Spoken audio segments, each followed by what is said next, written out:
Beliau adalah satu di antara motivator yang terkenal dan beliau sudah menginspirasi banyak orang sehingga membuat para orang tua ini menggelegar dalam mendidik karakter anak sehingga bisa menjadi motivator yang unggul dan profesional.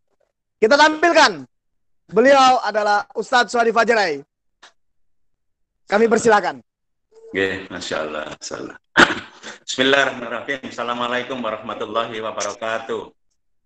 Waalaikumsalam warahmatullahi wabarakatuh. Alhamdulillahirrahmanirrahim. Rahman halakal insana alamal bayan. Asyhadu an la ilaha illallah wa la syarikalah. Wa asyhadu anna Muhammadan abduhu wa rasuluh. Allahumma shalli ala sayyidina Muhammad wa ala ali sayyidina Muhammad. Yang saya hormati, saya muliakan Yai, para guru, para orang tua, dan semua yang hadir di sini. Mudah-mudahan Allah catat nanti sebagai calon-calon ahli surga semuanya, insyaallah. Pada kesempatan kali ini saya diberi amanah oleh Darul Mutakin untuk membersamai para orang tua di era wabah ini untuk mencari satu inspirasi, mencari satu terobosan-terobosan bagaimana caranya mengasah karakter anak ini di era digital. Karena kita tahu bahwa akhir-akhir ini 3 bulan ini, Allah alam ditambah berapa bulan lagi, anak-anak akan tetap berada dalam pembelajaran-pembelajaran yang cenderung berbasis pada digital. Nah, untuk itu kita sebagai orang tua perlu sekiranya untuk tahu bagaimana caranya anak-anak ini tetap terbangun karakternya, sementara mereka di era yang digital ini, yang era yang memaksa kita untuk tiba-tiba menjadi melek teknologi. Hari ini menjadi bukti bahwa tiba-tiba kita harus bertemu secara digital seperti ini, yang harusnya kita bisa bertemu dalam suasana yang lebih membuat kita nyaman, saling berinteraksi, saling bersilaturahim, ada suguhan kue kotaknya dan sebagainya. Tapi hari ini berubah, hari ini berubah. Kita bertemu dalam situasi langsung mengasuh ilmu. Nanti host minta dibantu untuk menampilkan materi yang sudah saya kirim kemarin, ya. Insyaallah. Baik, yang pertama yang ingin saya sampaikan kepada para ayah, para bunda yang bergabung pada kesempatan kali ini, bahwa saya ingin mengatakan selamat kalau penjenengan berada dalam komunitas yang istimewa, di antaranya seperti komunitas Sekolah Darul Mutakin. Kenapa saya sebut istimewa? Karena sekolah semacam inilah yang insya Allah justru bisa kita harapkan lebih banyak untuk mengurus karakternya anak-anak. Lihat sederhana saja caranya. Ada sebuah keyakinan betul, karena ini ajaran agama kita, bahwa sesungguhnya sholat itu mencegah perbuatan keji dan munkar. Inna sholati tanha anil faksai wal munkar. Sholat itu mencegah perbuatan keji dan munkar. Itu sebabnya orang-orang yang tidak sholat, sekolah-sekolah yang tidak perhatian sama sholatnya anak-anak, nggak bisa diharapkan mendidik karakter. Nggak bisa diharapkan. Karena rumus dasarnya, inna sholati tanha anil faksai wal munkar. Itu sebabnya beruntunglah kita ini berada di sebuah komunitas yang namanya Sekolah Darul Mutakin ini, yang Darul Mutakin ini, SMP ini, concern betul, mikir betul, anak-anak kita ini sholat apa tidak.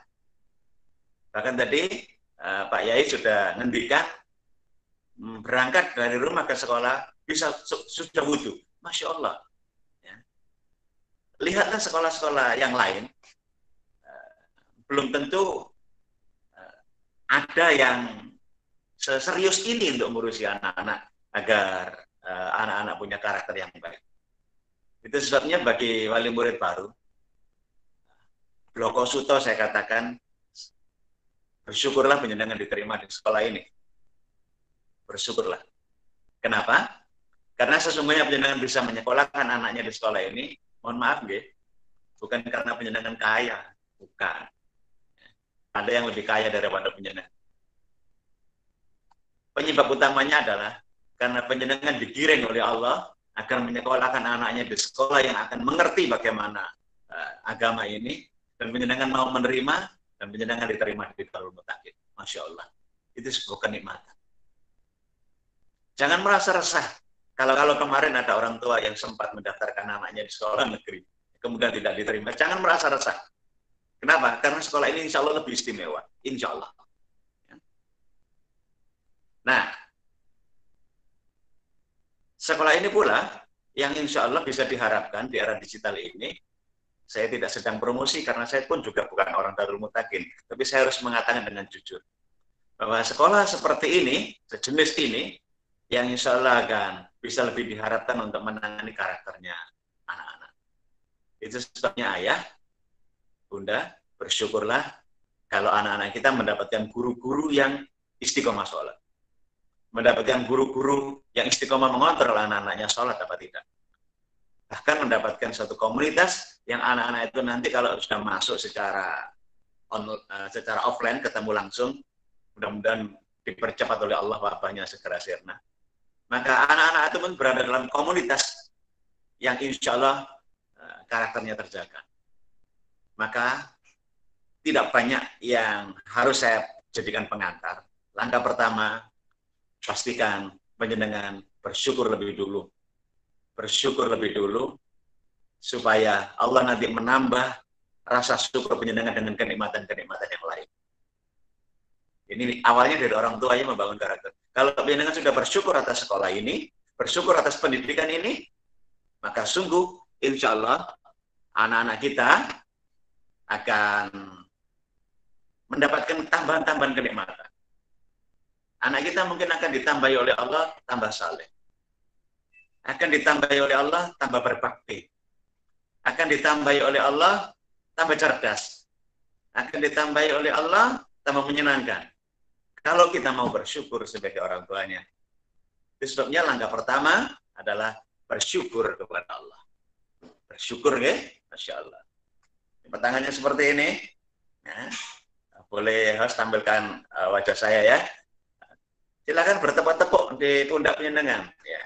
Sebagaimana kebiasaannya di berbagai tempat. Bersyukur, ya, bersyukur. Ya. Bersyukur. Karena bersyukur itu adalah ilmu yang paling mendasar. Sebab orang yang bersyukur akan ditambah kebaikannya, ditambah kenikmatannya. Di ayah bunda, bersyukur menjadi sesuatu yang amat sangat dibutuhkan untuk mengawali pendidikan karakternya anak-anak. Di dalam surat Luqman, jadi di Al-Quran itu ternyata, Masya Allah komplitnya. Jadi di Al-Quran itu dikisahkan bagaimana orang tua yang bukan Nabi. Kadang-kadang kita ini kalau sudah diceritanya Al-Quran, kisahnya Nabi, itu otak kita kadang-kadang berpikir, itu kan Nabi. Nah, tapi ini ada orang biasa yang sampai namanya diabadikan di dalam Al-Quran, dan kemudian tema yang diangkat terkait dengan orang ini itu adalah pendidikan. Namanya ayah Luqman. Luqman.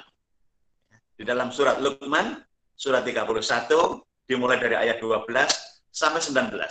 Ini adalah teknik secara jurus langit ya, dari ayah Luqman yang diabadikan di dalam Al-Quran untuk mengasah karakternya anak-anak.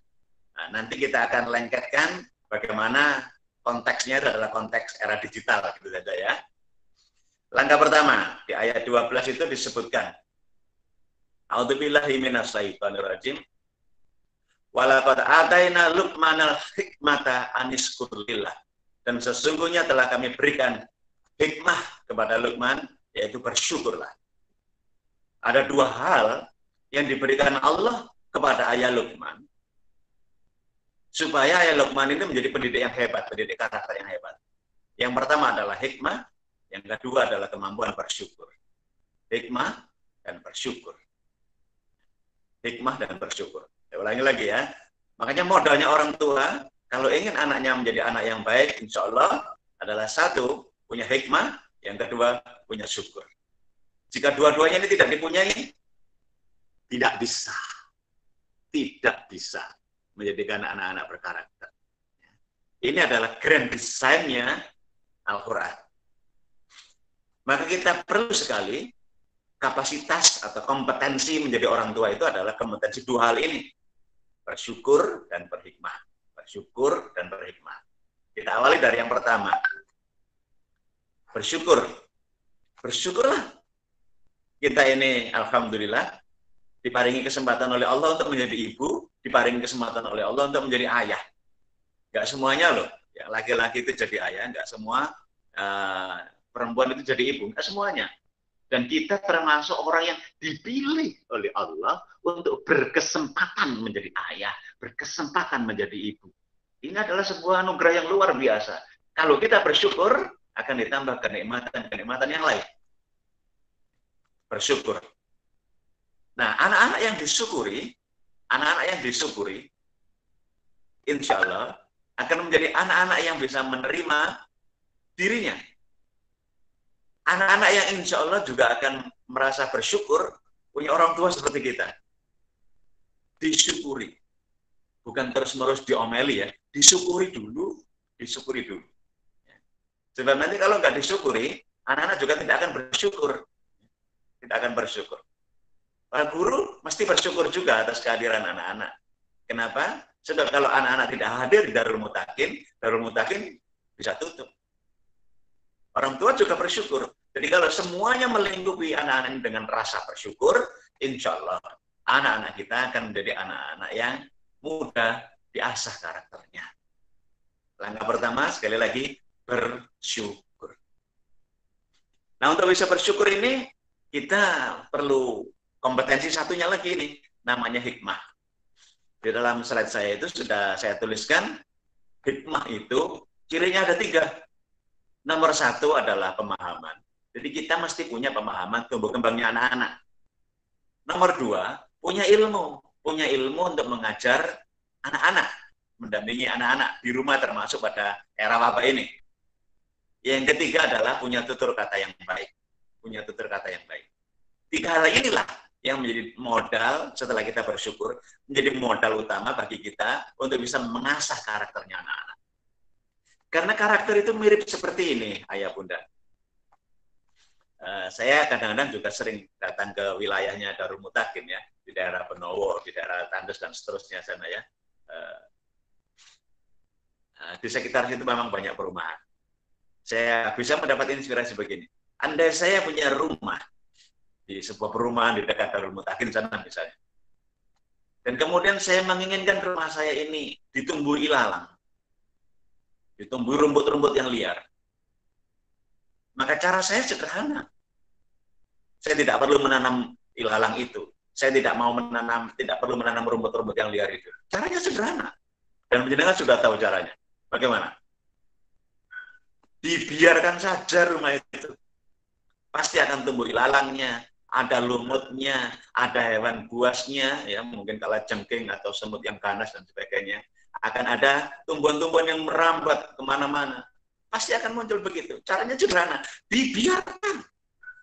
Dibiarkan saja. Maka sama. Kalau kita inginkan anak-anak kita bermasalah, caranya juga sederhana. Biarkan. Gitu, bermasalah dengan sendirinya. Biarkan saja. Mau sholat atau tidak sholat, biarkan. Ya. Mau sekolah atau enggak sekolah, biarkan. Nanti rusak-rusak sendiri anak itu. Nah, meskipun demikian, saya tidak yakin sama sekali. Ada orang yang sungguh-sungguh bercita-cita ingin anaknya rusak, enggak ada. Enggak ada satupun anak. Orang tua yang bercita-cita ingin anaknya bermasalah, enggak ada. Senyambang orang tua itu masih berpikiran waras ya. Yang ada itu adalah orang tua yang diam-diam tidak memperdulikan anak-anaknya. Ya, lagi Farisok bawa sih Pak. Aku diam-diam tidak memperdulikan anak-anaknya. Sama sekali tidak memperdulikan anak-anaknya. Nggak reka anak-anaknya.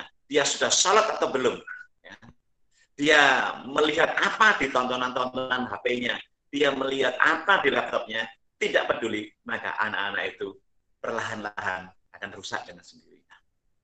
Itu sebabnya ayah, bunda, punyalah perhatian terhadap anak-anak, apalagi usia SMP sekarang. Ya, insya Allah bersyukurlah penjenengan sudah membersamai anak sampai usia SMP. Kenikmatan usia kecilnya sudah penjenengan dapatkan. Ya, sekarang tinggal mendapati kenikmatan usia remajanya. Jadi bersyukur, punya perhatian. Nah, di antara punya perhatian itu adalah kita punya ilmu untuk mengurusi anak-anak. Kita punya ilmu untuk mengurusi anak-anak. Jangan sampai nanti kemudian kita berpikir sederhana. Kan wis tak sekolah nonang Darul Mutaqin. Lapo aku melok-melok. Bukan itu, Bunda. Bukan itu, Ayah ya. Insyaallah. Bukan seperti itu. Darul Mutaqin adalah mitra penjenengan. Mitra penjenengan untuk mengelola agar anak ini nanti berkarakter baik. Mitra penjenengan. Bukan penjenengan lemparkan kepada Darul Mutaqin kemudian penjenengan tinggal begitu. Nggak bisa ini. Terus terang nggak bisa. Ya. Jadi Darul Mutaqin dan keluarga adalah mitranya. Ada sinergi cinta antara keduanya ini. Supaya menghasilkan anak-anak yang saleh dan salihah. Sungguh, sekali lagi, sungguh. Yang kita butuhkan pada anak-anak kita itu, pada saat kita meninggal dunia nanti, sebagaimana disampaikan oleh Pak Kiai kita tadi, bukan semata-mata kecerdasannya, bukan semata-mata kekayaannya, tapi kesalehannya. Karena anak-anak yang saleh, yang mau mendoakan orang tuanya, itulah yang akan bermanfaat bagi orang tuanya. Ingat, di dalam rumusnya, di dalam hadis itu, begitu orang tua itu meninggal dunia, segalanya akan terputus kecuali 3 hal. Nomor 1 adalah amal jariah, nomor 2 ilmu yang manfaat, dan ketiga adalah anak yang saleh. Ya. Anak yang saleh, tidak semua anak. Saya ulangi lagi, anak yang saleh, tidak semua anak. Itu sebabnya kita perlu berjuang bersama. Darul Mutaqin membutuhkan murid-murid yang saleh. Agar nanti doanya anak-anak yang saleh ini juga mengalir kepada media dakwah bernama Darul Mutaqin ini. Mengalir kepada guru-gurunya. Guru-guru mendapatkan jariahnya. Anak-anak yang saleh doanya akan mengalir kepada orang tuanya. Sehingga orang tuanya akan mendapatkan pengampunan nanti ketika dia akhir di akhirat. Insyaallah. Anak yang saleh. Nah, anak yang saleh itu bahasa mainstream-nya, bahasa kekiniannya adalah anak-anak yang berkarakter mulia. Anak-anak yang berkarakter mulia. Anak-anak yang bertaat-taat kepada Allah, tidak buas bermaksiat. Saya ulangi, anak-anak yang bertaat-taat kepada Allah, tidak buas bermaksiat. Inilah yang kita harapkan pada kesempatan kali ini untuk kita pikirkan bersama.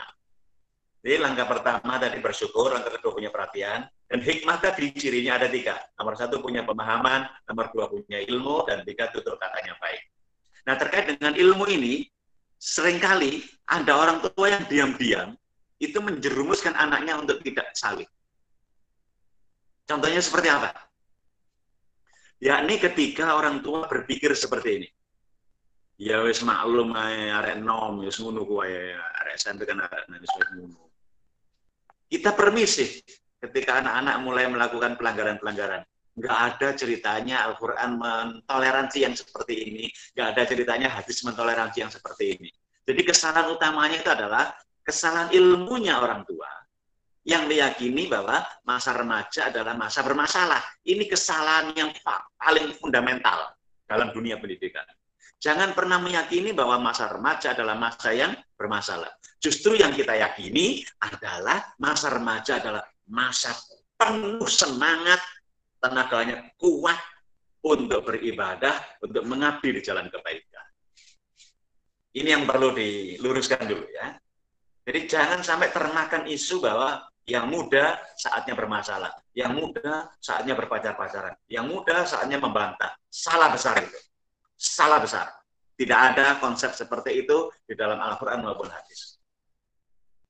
Semoga yang sedemikian ini nanti bisa membimbing kita, pikiran seperti ini, untuk melihat bagaimana eksistensi anak-anak muda kita di SMP Darul Mutaqin ini.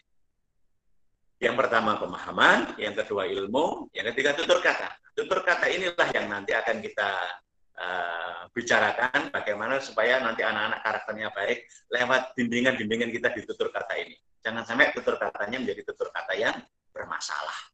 Tutur kata yang bermasalah. Contoh tutur kata yang bermasalah. Anak biasanya sulit untuk sholat subuh misalnya. Begitu anak itu sholat subuh, harusnya tutur kata kita bersyukur. Alhamdulillah ya Allah, alhamdulillah. Akhirnya kamu dapat hidayah nak, bisa sholat subuh. Ini tutur kata yang benar. Tapi kadang-kadang orang yang tidak punya ilmu, ketika anaknya biasanya tidak sholat subuh, kemudian terketuk hatinya ketika ketemu dengan guru-guru Darul Mutakin ini, kemudian tertarik, berminat untuk sholat subuh. Kadang-kadang orang tua yang tidak berilmu, tutur katanya keluar seperti ini. Tumben kamu sholat. Tumben. Di absen kalau guru. Nah, tutur kata yang seperti ini tidak memotivasi sama sekali. Maka kita nanti harus pilih kata-kata yang membuat anak-anak terasah karakternya. Ini ya? Baik, kita akan langsung masuk kepada bagian digitalnya. Monggo di-share kalau OS bisa share materi saya. Judulnya yang di situ di slide keempat, ada awas telah lahir generasi sosio-idiot. Di era digital ini ada efek negatifnya. Efek negatifnya itu adalah anak-anak menjadi generasi sosio-idiot. Maksudnya adalah generasi yang tidak memiliki kemampuan untuk mandiri, tidak memiliki kepekaan dan ketajaman sosial, asik dengan gadgetnya sendiri. Nah, ini adalah generasi yang sosio-idiot. Asik dengan gadgetnya sendiri. Ini berbahaya. Ya. Ini efek negatifnya era digital. Kita masuk kepada slide yang kelima. Rasulullah dawuh, tidaklah orang tua memberikan kepada anaknya itu pemberian yang lebih utama selain pendidikan yang baik. Tidaklah orang tua itu memberikan pemberian yang lebih utama selain pendidikan yang baik. Ingat ya, yang dikatakan oleh Rasulullah itu adalah pemberian kita yang terbaik, itu adalah pendidikan yang baik. Mohon maaf, bukan sepeda motor, bukan rumah, juga bukan mobil. Pemberian terbaik itu adalah pendidikan. Pendidikan. Nah, itu sebabnya kalau kita ini menyekolahkan anak tanpa ada pilihan, ya, pokoknya sekolah, wah ini berbahaya juga ya. Pilihlah sekolah yang menyelenggarakan pendidikan yang terbaik. Pendidikan terbaik itu cirinya apa toh? Dengan silakan nanti ukur Darul Mutakin terbaik apa tidak.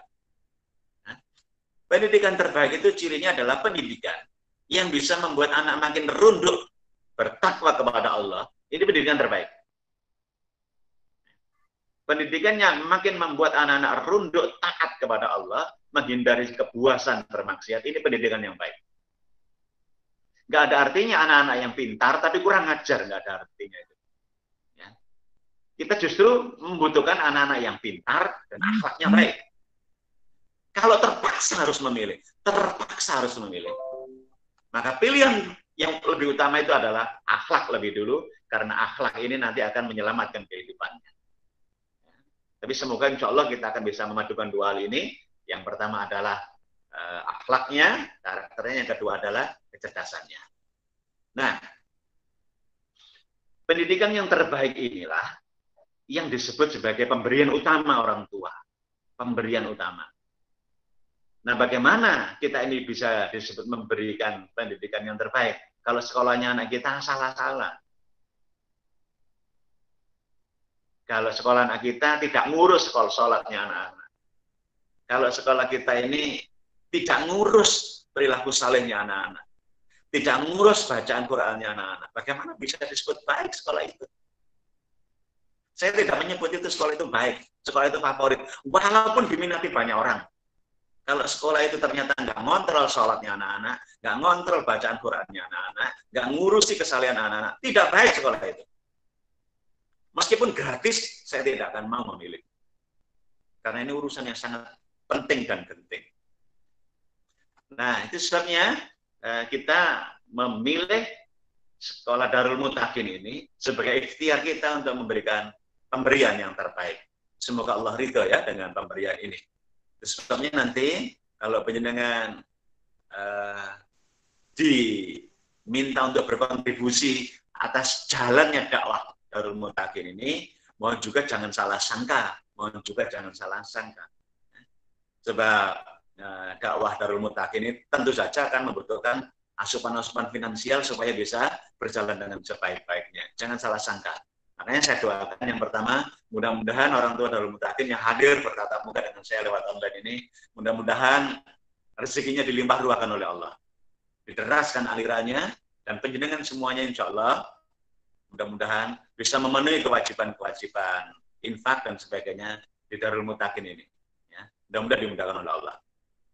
Jangan sampai nanti ini penting, ini perlu saya garis bawahi ya, karena banyak orang tua itu yang tiba-tiba merontokkan keberkahan pendidikan anaknya. Merontokkan keberkahan pendidikan anaknya. Kok bisa? Nah, diam-diam begini kalimat yang disampaikan. Ini kan era wabah, anak-anak nggak sekolah tiap hari ketemu pak gurunya. Sering-sering kan ketemu online. Mau jadi ngomong bayar, ada deh ya. Mungkin ini kalau kelihatannya logis, tapi bisa mempereteli keberkahan pendidikan anak. Ceritanya begini. Suatu ketika, Syekh Abdul Qadir Jailani itu, tentu saja beliau sebagai seorang syekh ya, punya murid, menerima murid-muridnya itu di sekolah, di rumah, mengajari murid-murid itu di rumah. Suatu ketika beliau makan bareng dengan murid-muridnya ini, ada seseorang yang syirik kepada Syekh Abdul Qadir Jailani. Jadi orang baik itu tidak selalu diterima baik ternyata ya. Ada yang syirik. Tembok rumah Syekh Abdul Qadir Jailani dilubangi. Kemudian diintip, dimata-matai. Nah, setelah diintip di mata-mata ini, kemudian buatlah berita hoax orang ini. Ya, berita hoax. Berita palsu. Bilang kepada wali murid, anakmu loh, nanggone rumahnya Syekh itu ternyata diperlakukan kayak kucing. Makanannya loh kayak kucing, ya dikasih sisa-sisa. Tentu orang tua yang lain akan terprovokasi. Kecewa betul, dan kemudian mendatangi rumah Syekh Abdul Qadir Jailani ini untuk mencabut anaknya ini sebagai muridnya. Ya dipersilakan oleh Syekh Abdul Qadir ini ya, silakan. Nah, ketika dia bawa pulang, orang tua ini penasaran. Diteslah kapasitas anak ini. Dites tentang ilmunya. Ternyata ilmu yang dipelajari sangat mantap. Akidahnya oke, akhlaknya oke, ya, ilmunya oke, ya, amalnya oke. Insyaallah. Dan orang tua ini berubah pikiran kembali, loh. Ajarannya apa ini kok? Dan nyapa kok kemudian aku cabut. Maka dibawalah balik anak ini kepada Syekh Abdul Qadir Jailani. Dan Syekh Abdul Qadir Jailani menjawab seperti ini. Aku sebenarnya masih bisa menerima anakmu sebagai muridku. Tapi ketika engkau suudzon kepadaku, ingat kalimat ini. Tapi ketika engkau suudzon kepada aku, tampaknya Allah sudah mencabut keberkahan ilmu dari anak. Menangislah orang tua ini. Kenapa? Karena keberkahannya hilang. Ada orang yang punya ilmu banyak, tapi nggak berkah. Nah ini bahaya ya. Itu sebabnya segala permasalahan yang ada nanti, tolong sampaikan dengan sebaik-baiknya kepada sekolah. Jangan sampai nanti kita justru bersuudzon dan mengembangkan berita-berita yang tidak sebenarnya. Bisa keberkahannya hilang nanti ya. Bisa keberkahannya hilang. Doanya Pak Yai di depan Multazam, doanya Pak Yai di depan Ka'bah. Masya Allah ya. Itu adalah doa-doa yang sangat istimewa. Ya. Doa-doa yang jangan sampai keberkahannya hilang. Karena kita salah dalam menyikapi persoalan-persoalan yang mungkin muncul. Ya. Baik. Kita masuk kepada slide yang ke-6. Saya sebutkan di situ, ada di dalam surat An-Nisa ayat 9. A'udzubillahi minasyaitonirrajim wal yaksal ladina law taraku min khalfihim dzurriatan diafan khafu alaihim falyattaqullaha wal yaqul qaulan sadida. Artinya, hendaklah takut kepada Allah, hendaklah takutlah kepada Allah. Seandainya kita ini meninggalkan generasi yang lemah, jangan tinggalkan generasi yang lemah. Oleh sebab itu, hendaklah mereka bertakwa dan mengucapkan perkataan yang benar. Ingat kata kuncinya, jangan tinggalkan generasi yang lemah, termasuk lemah karakter. Banyak kelemahan itu, ada lemah fisik, ya, ada lemah intelektual, ada juga lemah karakter. Nah, lemah karakter ini yang akan kita bahas ya, di era digital ini. Jadi, di slide ke-7, kita lihat bersama, karakter seorang anak itu dipengaruhi oleh 3 hal. Yang pertama yang masuk lewat telinganya. Ini bukan tahapan ya, tapi ini rangkaian gitu ya. Yang masuk lewat telinganya. Apa yang masuk lewat telinga itu? 1, omongan-omongan orang tuanya. Omongan-omongan orang tuanya. Omongan-omongan guru. Nasihat-nasihat guru. Hati-hati yang masuk lewat sini. Termasuk yang lewat sini, di antara omongan nasihat juga lagu-lagu. Lagu-lagu. Di era digital ini, begitu banyak lagu-lagu yang berkeliaran di medsos-medsos, yang isinya itu tidak membangun karakter. Hati-hati dengan yang masuk lewat telinga. Karena yang masuk lewat telinga, itu nanti akan mempengaruhi pikiran dan mempengaruhi hatinya. Kalau anak-anak mendengar lagu-lagu yang cengeng, hidupnya akan cenderung cengeng. Kalau anak-anak akan mendengar lagu-lagu yang ura-uraan, hidupnya akan cenderung uraan.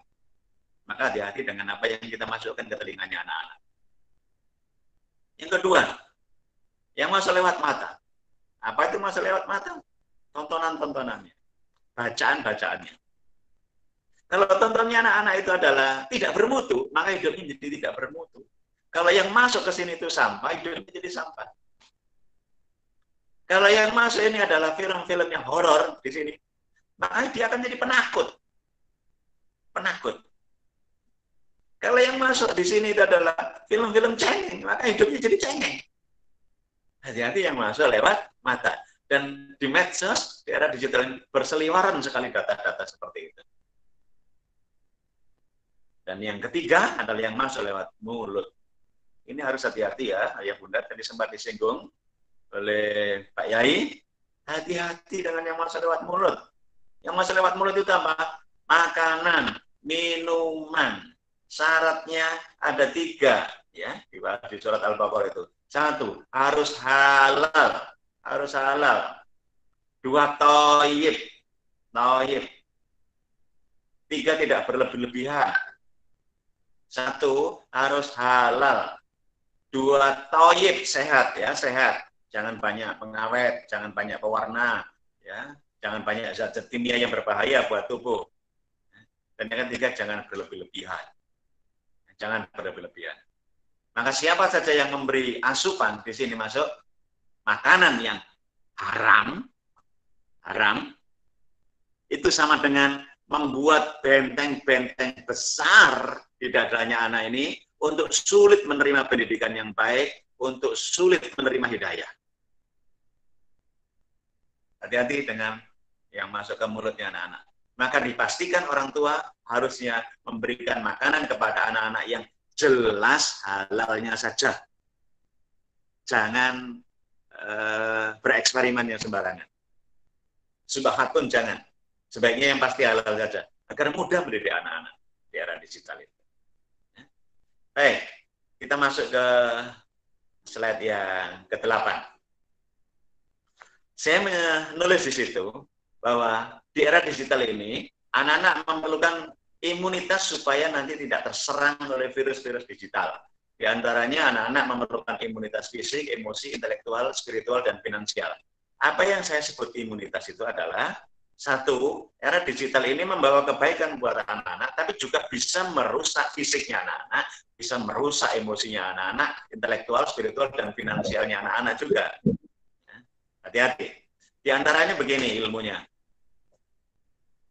Kalau nanti anak-anak itu kebanyakan main game online, Bun, ya, main game online kebanyakan, yang ukurannya sudah ada ukuran, lebih dari 2 jam per hari.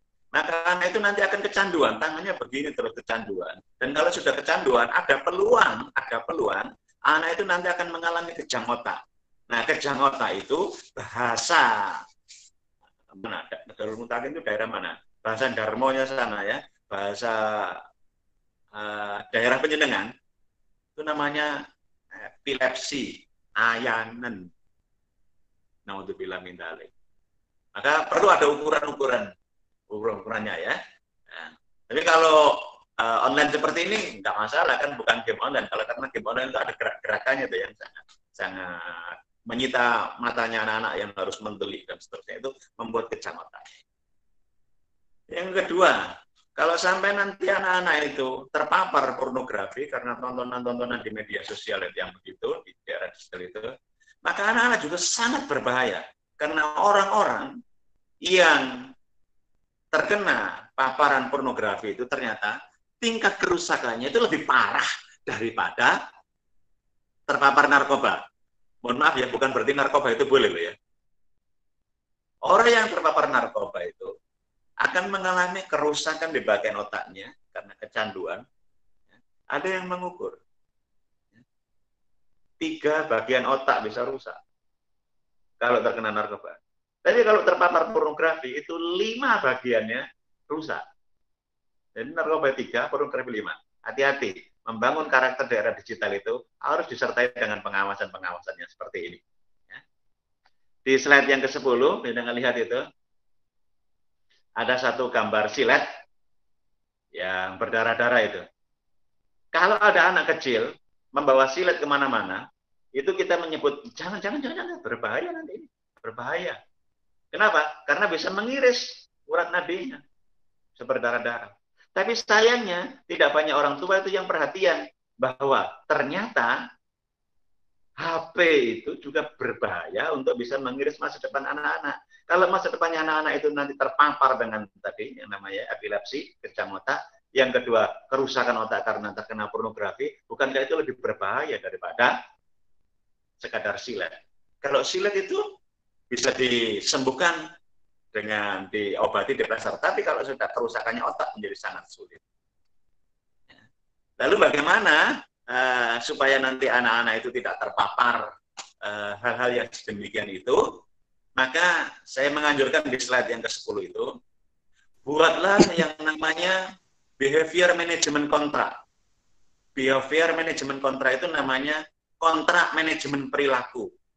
Nanti disepakati antara orang tua, anak, dan guru bahwa menggunakan gadget itu untuk keperluan belajar online oke, tetapi untuk yang namanya game online, untuk yang namanya berselancar, bersantai-santai gaya-gayaan di TikTok dan sebagainya itu ada batasan-batasannya. Harus ada kesepakatan itu, jangan langsung diumbar. Berbahaya ya, nanti akan merusak karakter-karakter yang dibangun di sekolah. Yang dibangun di sekolah. Sholatnya bisa rusak juga. Kenapa? Karena yang diserang bagian ini ya. Jadi era digital ini, era online ini, pembelajaran online ini boleh baik, benar, karena ini situasi wabah ya, sangat memungkinkan kita untuk belajar seperti ini. Tetapi jangan ambil hal-hal yang berbahayanya, ambil yang baik-baiknya saja dari sisi online ini ya. Yang berbahaya tinggalkan.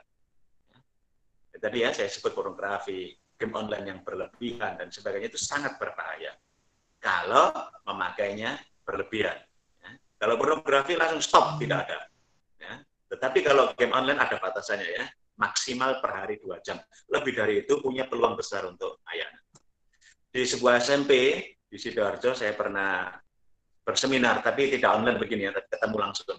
Ada seorang ibu yang bercucur-cucur nangis kepada saya. Apa yang ditangiskan saya dengarkan saja. Ternyata beliau itu bilang seperti ini, Ustadz, anak saya itu sakit. Sakit apa, Bu? Nah, beliau nangis lagi. Ya, saya sabar mendengarkan ya dalam seminar itu. Saya menyesal, Ustadz, kenapa baru tahu ilmunya sekarang. Ya, ada apa, Bu? Waktu itu pas terima rapor ya, anak kelas 7 naik kelas 8. Nah, saya sudah epilepsi, Ustadz. No. Saya pun ikut menangis ya, terharu ya. Bayangkan anak saya muda itu baru naik ke kelas 8, ya sudah terkena epilepsi. Gegaranya adalah kecanduan. Karena itu, mengasah karakter di era digital ini perlu kehadiran orang tua di rumah. Ya, perlu kesepahaman dengan guru di sekolah. Yang sedemikian itu nanti agar mengasah karakter lewat masukan asupan gizi yang benar, yang halal dan thayyib, lewat tontonan-tontonan, bacaan-bacaan yang benar, lewat asupan nasihat-nasihat yang benar, maka insya Allah akan terjaga. Misalnya begini, kalau yang dibaca, mohon maaf ya, dulu kita ini kan ada ya, kalau yang dibaca oleh anak-anak itu adalah cerita tentang Cinderella, yang boleh kelayapan malam hari asalkan jam 12 sudah pulang. yang boleh berdansa-dansi dengan laki-laki lain yang bukan muhrimnya. Maka anak-anak kita akan cenderung menjadi lembek untuk urusan itu, untuk urusan batasan-batasan bergaul. Kalau yang dibaca itu adalah cerita-cerita tentang kancil nyolong timur, maka anak-anak akan ada inspirasi tentang dunia percolongan itu. Akan jadi berbeda kalau yang diasuh oleh anak-anak itu adalah kisahnya Khalid bin Walid yang sanggup menyambut seruan-seruan jihad itu dengan gagah perkasa. Ceritanya tentang Abu Bakar yang sangat setia kepada Rasulullah. Ceritanya tentang Umar yang mendapatkan gelar Al-Faruq ya, karena keadilannya yang sangat hebat itu. Cerita-cerita dahsyat itu. Coba kalau yang diasuh oleh anak-anak itu ceritanya Uwais Al-Qarni yang memenuhi permintaan ibunya dalam kondisi sama miskin ini, anak ini. Ibunya pengen haji, tapi anak ini nggak punya uang. Ibunya juga nggak punya uang, tapi cita-citanya terlalu mulia, haji. Nah, ini rasa pertama. Memang cita-cita kita harus mulia. Semuanya insya Allah bisa ke Mekah nanti. Bisa umrah, bisa haji. Kenapa? Kalau cita-cita kita jauh sampai melejit ke Mekah sana, maka Jakarta akan terlewati. Malaysia akan terlewati. Thailand akan terlewati. Kalau cita-citanya anak-anak itu akhirat, maka dunianya akan terlewati. Dunia akan tercover. Nah, hati-hati dengan yang dibaca oleh anak-anak. Uwais Al-Qarni bekerja keras, nabung sedikit demi sedikit, nabung, hingga cukup untuk buat beli sapi kecil, ya, pedet, sapi kecil. Nah, pedet ini kemudian diletakkan di atas bukit. Nggak digiring, tapi digendong. Ya. Pagi makan di bawah, sore mau tidur, dinaikkan ke bukit. Besok pagi dijemput lagi, digendong, diturunkan lagi. Banyak tetangganya bilang, gila Uwais ini ya. Tapi ternyata Uwais itu punya rencana besar. Sapi inilah makin lama makin gede, sehingga tenaganya Uwais Al-Qarni ini makin kuat sekali untuk menggendong sapi kuat. Hingga ketika sapinya udah gede, sapi ini dijual sebagai bekal perjalanan haji, dan Uwais Al-Qarni menggendong ibunya, memanggul ibunya. Sampai ke Mekah, sampai Tawaf, sampai sa'i. Ibunya bercucur-cucur ke air mata berdoa di depan Ka'bah dan meminta kepada Uwais Al-Qarni, berdoalah nak. Apa jawaban Uwais Al-Qarni yang sangat mengharukan? Cukup ridhonya ibu yang aku minta. Kalau ibu sudah ridho, seluruh kebaikan surga akan diberikan kepada saya. Ya Allah. Dahsyat sekali ya, anak yang sesaleh ini. Itu sebabnya sampai-sampai Rasulullah berpesan kepada sahabat-sahabatnya. Nanti suatu ketika kalau kamu ketemu pemuda yang namanya Al-Qarni yang ciri-cirinya begini, mintalah doa kepada Uwais Al-Qarni ini. Sampai Abu Bakar, sampai Umar, sampai Sayyidina Ali, ya penasaran mencari siapa yang namanya Uwais Al-Qarni ini. Kok sampai-sampai aku diminta oleh Rasulullah untuk meminta doa kepada sang pemuda ini. Begitu dahsyatnya Uwais Al-Qarni. Kalau itu yang diasuh oleh anak-anak, maka anak-anak akan cenderung mencintai ibunya, anak-anak akan memuliakan ibunya, bercita-cita besar untuk mengumrohkan ibunya, menghajikan ibunya. Masya Allah. Saya membayangkan kalau penjenengan bisa suatu ketika berdoa di depan Ka'bah, ya Allah saya bersyukur punya anak seperti ini, ya Allah saya bersyukur punya anak seperti ini, ya Allah lapangkan dalam hidupnya, ya Allah lapangkan ya Allah, berkaya anak saya ini ya Allah. Betapa semua itu akan membuat kita deras bersyukur kepada Allah. Deras bersyukur kepada Allah. Ya. Ayah bunda, saya simpulkan. Karakter dipengaruhi oleh 3 hal. Mulut, mata, telinga. Jagalah bersama guru-guru di sekolah. Awasi anak-anak dengan hikmah. Punya pemahaman dan ilmu. Punya tutur kata yang baik. Dan penuhlah rasa syukur karena sudah diterima di sekolah yang memperhatikan keagamaannya ini. Insya Allah anak-anak nanti akan sukses dunia wal akhirah. mudah-mudahan ini dimudahkan oleh Allah. Sebagai slide terakhir, saya tunjukkan di situ. Mudah-mudahan dengan ilmu yang pendek ini, insya Allah kita bisa kendalikan diri kita sendiri, anak-anak kita, keluarga kita semuanya, agar tidak terlalu lengket dengan gadget, kecuali untuk mendapatkan kebaikan-kebaikannya. Ya. Karena keburukan dan kebaikan ternyata bercampur aduk di era digital ini, terlebih di dalam fasilitas teknologi bernama gadget itu. Manfaatkan dengan bijak, supaya nanti anak-anak akan punya karakter yang hebat. Ya. Maka sebagai pengantar diskusi saya, pengantar diskusi kita nanti ini, silakan kalau dengan ada pertanyaan-pertanyaan, dikomunikasikan ke host. Tadi saya dengar mungkin bisa lewat chatting, kemudian host yang akan menyampaikan pertanyaan kepada saya, atau mungkin ada kebijakan yang lain dari host. Ya. Ini mukadimah diskusinya, mari kita berdialektika, mudah-mudahan selama sekolah di Darul Mutakin, rezeki penjenengan juga dilancarkan oleh Allah, sehingga nanti penjenengan bisa memenuhi kewajiban-kewajiban infak di Darul Mutakin, dan infak penjenengan akan dicatat sebagai amal jariah. Saya tutup. Saya ulangi lagi, ada 3 hal yang akan dibawa mati oleh seseorang ketika kita ini sudah tidak di dunia ini. Nomor 1 adalah amal jariah, nomor 2 adalah ilmu yang manfaat, nomor 3 adalah anak yang saleh yang mau mendoakan. Ingat ya ayah bunda, jangan engkau mati-matian mengejar sesuatu yang tak bisa dibawa mati. Jangan sampai kita ini mati-matian mengejar sesuatu yang tak bisa dibawa mati. Maka transformasikan semuanya menjadi amal jariah. Transformasikan SPP itu menjadi amal jariah. Transformasikan bayarnya anak-anak menjadi amal jariah. Lengkatlah dengan ilmu yang bermanfaat dengan Darul Mutakin. Karena biasanya di era digital seperti ini nanti, di era online seperti ini akan banyak ilmu-ilmu yang di-share kepada orang tua untuk menjadi pembimbing di rumah. Untuk menjadi pembimbing di rumah. Setiap orang tua nanti akan mendapatkan ilmu termasuk hari ini, bagaimana menjadi guru di rumah. Parent as a teacher. Dengan akan dapat ilmu yang seperti ini. Dan yang ketiga, pastikan ditransformasikan seluruh biaya yang kita keluarkan, tenaga yang kita keluarkan untuk ngurusi anak-anak itu nanti ujung-ujungnya adalah anak-anak menjadi anak-anak yang saleh, yang mau mendoakan orang tuanya, berjujur-jujur. Ya, misalnya yang mendoakan ya Allah ampuni orang tua kami ya Allah. Kalau misalnya di dalam pengadilan akhirat itu kita kesulitan, mudah-mudahan anak-anak nanti juga berjujur-jujur air mata mendoakan ya Allah itu ayah saya ya Allah. Itu ibu saya menyekolahkan di Darul Mutakin ya Allah. Itu ayah saya ya Allah yang bekerja keras. Itu ibu saya ya Allah yang ngurusi saya ya Allah. Tolong ya Allah ampuni ya Allah. Masya Allah. Saya pribadi sangat membutuhkan anak yang seperti itu.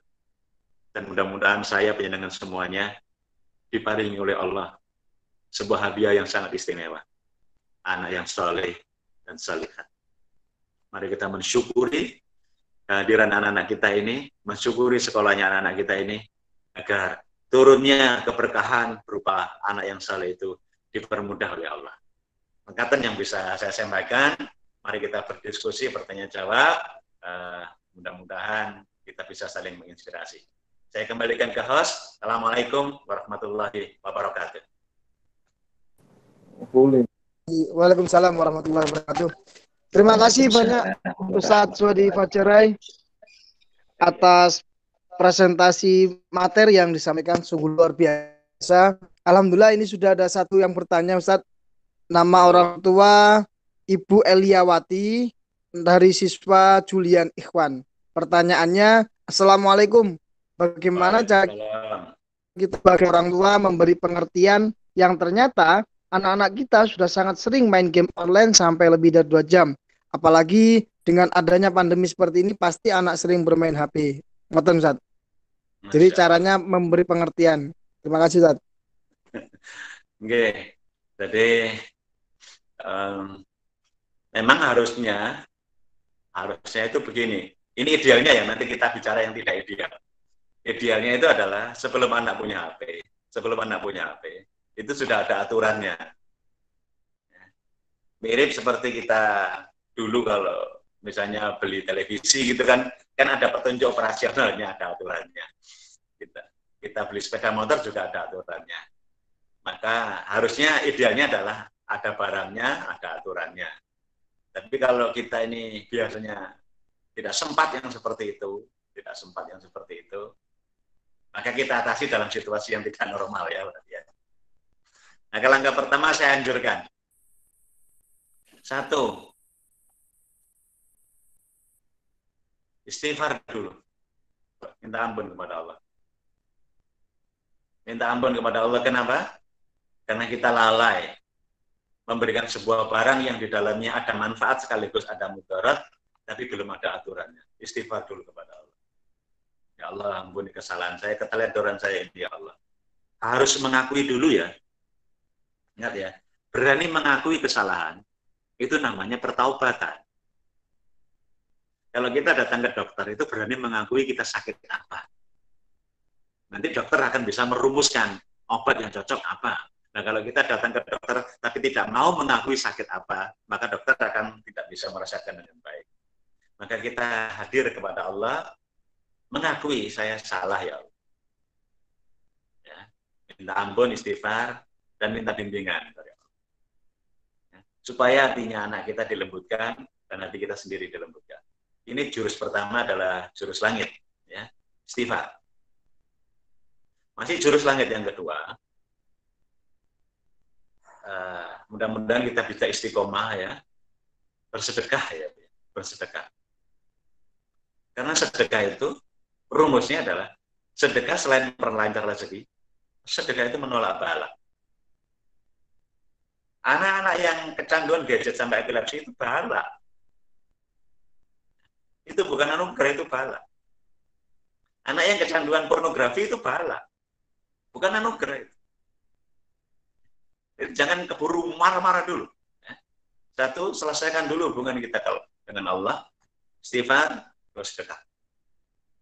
Yang dengan sedekah itu dengan sertai dengan doa, ya Allah, tolong lembutkan hati anak saya, ya Allah, selamatkan anak saya, ya Allah, dari kehancuran-kehancuran yang sudah ada di era yang seperti ini. Selamatkan anak saya, selamatkan anak saya. Yang pertama jurus langit ya, namanya istighfar, mengakui kesalahan kepada Allah. Nomor 2 adalah sedekah, bersedekah. Allah alam, dengan bersedekahnya akan jauh lebih baik. Terlebih nanti kalau wabah ini benar-benar sudah beres, akan jauh lebih baik sedekah kita itu senantiasa setiap pagi. Setiap pagi. Saya menjalaninya berupaya keras itu setiap pagi juga. Setiap sholat subuh ke masjid, saya bawa uang untuk saya bersedekah. Sambil tentu saja saya berdoa, mudah-mudahan saya dilepaskan dari banyak kesulitan. Nah, 2 jurus langit ini adalah jurus yang tampaknya tidak kita lakukan secara nyata di depan anak-anak, tapi insya Allah akan bisa mempengaruhi hatinya anak-anak. Mempengaruhi hatinya anak-anak. Kenapa? Karena yang maha membolak-balikkan hati itu siapa? Allah SWT. Sekarang kita gunakan jurus dunianya. Jurus dunianya itu adalah 1, berkomunikasi dengan anak-anak. Sampaikan permintaan maaf kita. Maaf ya, Bunda salah kemarin memberikan HP kepada kamu ini tanpa disertai dengan aturan yang jelas. Hari ini Bunda mendapatkan informasi bahwa anak-anak yang kecanduan HP lebih dari 2 jam untuk keperluan game online. Itu ternyata bisa menimbulkan sakit epilepsi. Ini sampaikan dengan anak-anak dengan bahasa cinta, eman sayang. Kalau perlu, bahasa air mata menjenengan pun nggak masalah. Ibu, mama ini sayang sama kamu, nak. Jangan sampai nanti kamu jadi anak yang sakit epilepsi. Ya, sayang sama kamu. Tolong ya, nak ya. HP ini dipakai secukupnya saja untuk urusan bersenang-senang. Jangan lebih dari 2 jam. Lebih dari 2 jam itu menurut penelitiannya bisa sakit epilepsi. Coba bayangkan, anaknya mama yang ganteng, anaknya mama yang cantik ini, ya, pada saat usia produktifnya kemudian terserang penyakit epilepsi, betapa sedihnya hatinya mama, betapa repotnya hidupmu nanti. Kalau mama sudah tidak ada, betapa sulitnya hidupmu kalau kamu mempunyai penyakit ini. Sampaikan dengan bahasa sayang. Sampaikan dengan bahasa sayangnya. Nah, setelah itu ajak berkomitmen anak kita itu kalau dia sudah paham tentang rasa sayang itu ya. Jadi yang harus ditangkap itu adalah rasa sayang ditangkap sebagai bentuk sayang. Jangan sampai rasa sayang ditangkap sebagai bentuk kecerewetan. Ini berarti masalah komunikasi belum beres. Cinta harus ditangkap sebagai cinta, bukan cinta ditangkap sebagai cerewet.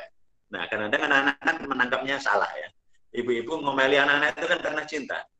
Bapak marahi anak-anak karena cinta. Tapi kadang-kadang yang tertangkap itu adalah bukan cintanya ini. Ini masalah komunikasi ya. Dan kita termasuk saya juga harus terus belajar ya untuk memperbaiki komunikasi-komunikasi ini. Nah, jika semua itu sudah dilakukan, tinggal tadi ya jurus langit, dan jurus dunia sudah komunikasi, maka sekarang ada ilmu yang tolong penjenengan catat ya, di slide saya tidak ada. Karena penjenengan bertanya, maka kemudian keluarlah ilmu ini.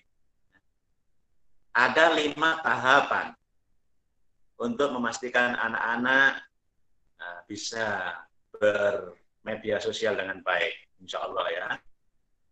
Nomor 1, penjenengan catat, namanya keteladanan. Keteladanan. Ini untuk bangun karakter ya. Jadi tidak khusus untuk gadget saja. Semua karakter dibangun dari satu ini. Keteladanan. Kalau ingin anak-anak tidak kecanduan HP, penjenengan juga jangan kecanduan HP terlebih di depan anak-anak. Jangan sampai nanti penjenengan justru pintar mencari alasan. Ya, mama ini gak jualan online, ngerti gak? Nah, nanti jadi repot ya. Jadi nomor 1 adalah keteladanan. Kalau ingin anak-anak kita itu rajin sholat 5 waktu, jangan juga harus menampakkan di depan matanya anak-anak. Menjadi teladan untuk urusan sholat. Jadi nomor 1 keteladanan. Setelah keteladanan, langkah 2 adalah pembiasaan. Dibiasakan terus-menerus, dibiasakan. Jadi kalau sholat subuh itu kan di rumah. Nah, maksudnya dalam pengawasan orang tua. Maka penjenengan mesti membiasakan setiap ya mungkin 15 menit sebelum subuh itu bel alarm sudah berbunyi, kita sudah membangunkan anak-anak. Maka lama-lama anak-anak nanti akan terbiasa bangun pagi walaupun dia sempat mengerjakan PR sampai malam. Biasakan. Dibiasakan. Yang ketiga, jangan catat, nasihat. Berilah anak nasihat yang baik. Nasihat yang baik. Terkait dengan karakter-karakternya. Beri nasihat-nasihat.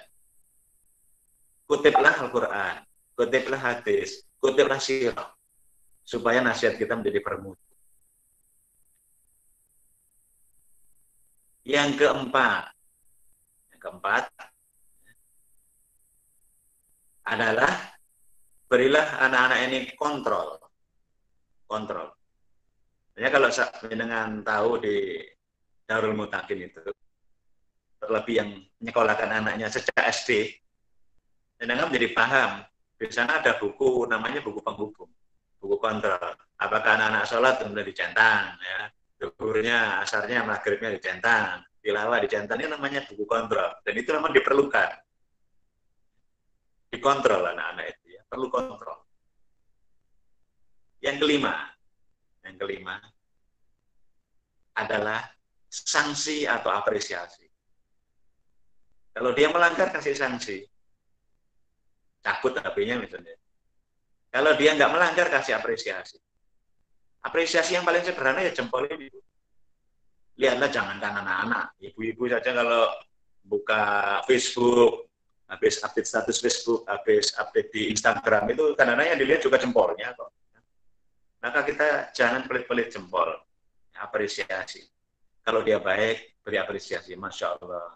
Terima kasih ya, kamu anak yang baik. Mudah-mudahan istiqomah.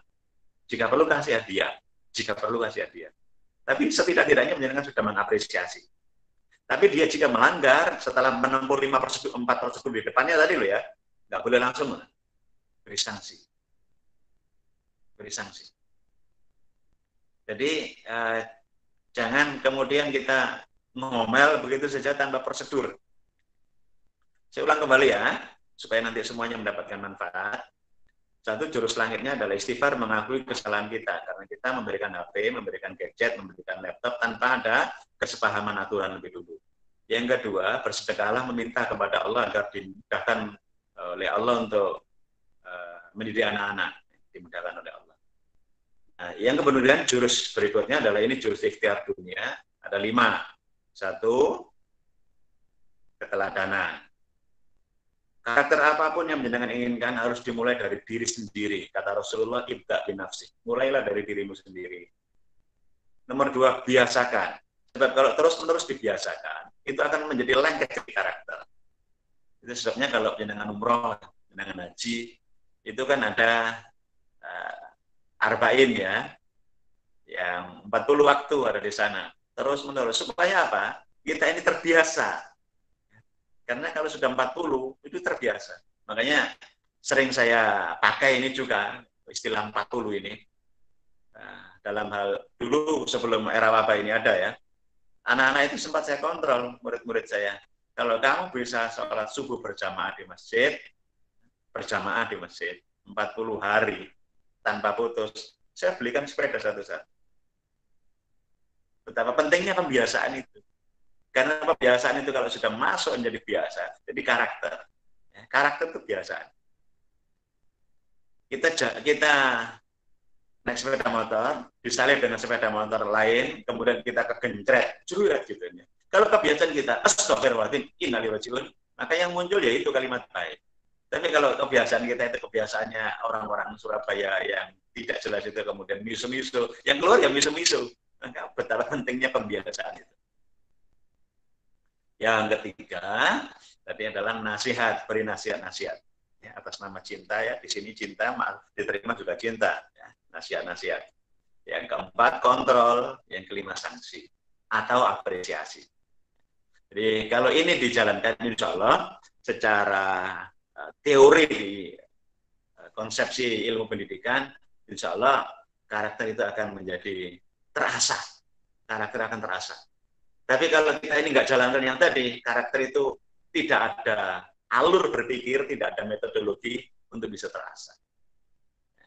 Mudah-mudahan dimudahkan oleh Allah. Ini tantangan penjenengan, tantangan kita bersama, supaya di era wabah ini anak-anak justru tidak menjadi masalah. Ya. Karena saya juga sebagai pendidik saya juga resah. Jangan sampai nanti anak-anak ini 8 jam berada di depan HP-nya, 8 jam di depan layar laptopnya setiap hari selama 1 semester atau sampai 1 tahun ke depan, kemudian ditambah dengan game online-nya, maka tahun ke depan anak-anak kan bisa belelean semuanya itu matanya. Ya, kacamatanya bisa tebel-tebel. Kalau sekadar kacamata sih tidak terlalu bermasalah lah. Kalau epilepsinya, ya, itu sebabnya aturannya dipakai saja ya. Jadi risetnya itu kalau lebih dari 2 jam akan cenderung memicu sakit epilepsi. Oke, mudah-mudahan dimudahkan Allah. Mengatakan, ya, moderator, saya kembalikan ke moderator. Baik, terima kasih Ustaz Suwadi. Ini sebenarnya membuka 3 penanya, tapi ini alhamdulillah luar biasa respon dari wali murid. Ada 5 penanya, tapi kami persingkat agar nanti bisa menyampaikannya juga. Ada materi kedua. Baik, ini penanya kedua dari Ananda Rakaseta dari Pena. Pertanyaannya, selama daring, pemakaian HP lebih dari yang saya perbolehkan. Dan saya nggak mungkin selalu standby untuk mendampingi. Ternyata ada saat mereka ini nge-game selain school from home. Cara yang baik dan jitu untuk mengingatkan anak ini bagaimana, Ustaz? Terus yang kedua, dari Bu Sipur Borini, namanya Mahesa Jenar. Pertanyaan, apakah kita boleh memberi sanksi pada anak? Mungkin sudah disampaikan, mungkin nanti disampaikan lagi, Ustaz. Ya. Apabila anak melanggar peraturan yang kita sepakati sampai beberapa kali, kalau iya beberapa kali, sanksi apa yang bisa kita berikan untuk mendidik anak tanpa membuat mereka sakit hati? Kemudian ada lagi Bu Nini dari nama siswanya Nafis. Pertanyaannya, mohon petunjuk tips menjalin komunikasi yang efektif dengan anak usia SMP yang cenderung tertutup. Terima kasih. Kemudian yang terakhir, Ustaz, dari orang tua Dewi Ananda Silazara. Bagaimana cara memberi pengertian ke anak yang sudah SMA bahwa apa yang disenangi anak tersebut tidak membawa manfaat baginya, seperti mengidolakan seseorang berlebihan. Maaf karena sekali lagi zamannya K-pop, Ustaz, padahal mamanya sama sekali nggak pernah lihat, matur suwun Ustaz. Terus ini Ibu nama Ananda Kartika Ibu Yeni ini, apakah secara benar kalau saya merampas HP anak karena dibilangin nggak mempan? Hehehe, ngoten. Gimana Ustaz? Ustaz, terima kasih. Saya masih punya waktu berapa menit untuk jawab? Sekitar 13 menit Ustaz. 13 oh, menit. Siap. Ya, siap. Baik. Jadi begini, yang pertama, penyenangan insya Allah tidak sendirian yang sedang bertanya menghadapi masalah itu tidak sendirian ya. Gejala seperti ini itu merata di berbagai tempat, ya, merata di berbagai tempat. Itu sebabnya sekolah berupaya keras sekali untuk mengajak orang tua itu bersinergi. Ya. Nah, itu termasuk hari ini sekolah itu mengajak penyenangan untuk bersinergi, yang sekolahnya adalah orang tuanya, supaya nanti ada pertemuan antara pendidikan di sekolah dan pendidikan di rumah. Gitu ya. Ada pertemuan itu. Makanya bersyukurlah kalau ada sekolah yang masih peduli untuk memberi orang tua kapasitas parent as a teacher ya, orang tua sebagai guru. Nah, beberapa persoalan yang penyenangan hadapi tadi, saya rangkum saja ya, jawabnya general karena pertanyaan saling berkelindahan. Nomor satu yang ini terkait dengan motivasinya ya. Hadisnya menyebutkan segala sesuatu yang ditangani oleh orang yang tidak berilmu, tunggulah saat kehancurannya. Segala sesuatu yang diserahkan kepada orang yang tidak berilmu, tunggulah saat kehancuran. Saya kira ini juga sama. Kalau nanti orang tua itu tidak punya ilmu mendidik anak-anak, nah untuk bilang ini tadi, ya, kehancuran juga akan ada. Maka kita perlu ilmu. Salah satu di antara media ilmu seperti ini ya, ilmu mendidik anak-anak. Dan ilmu yang terbaik itu adalah lewat Al-Quran, lewat Al-Hadis.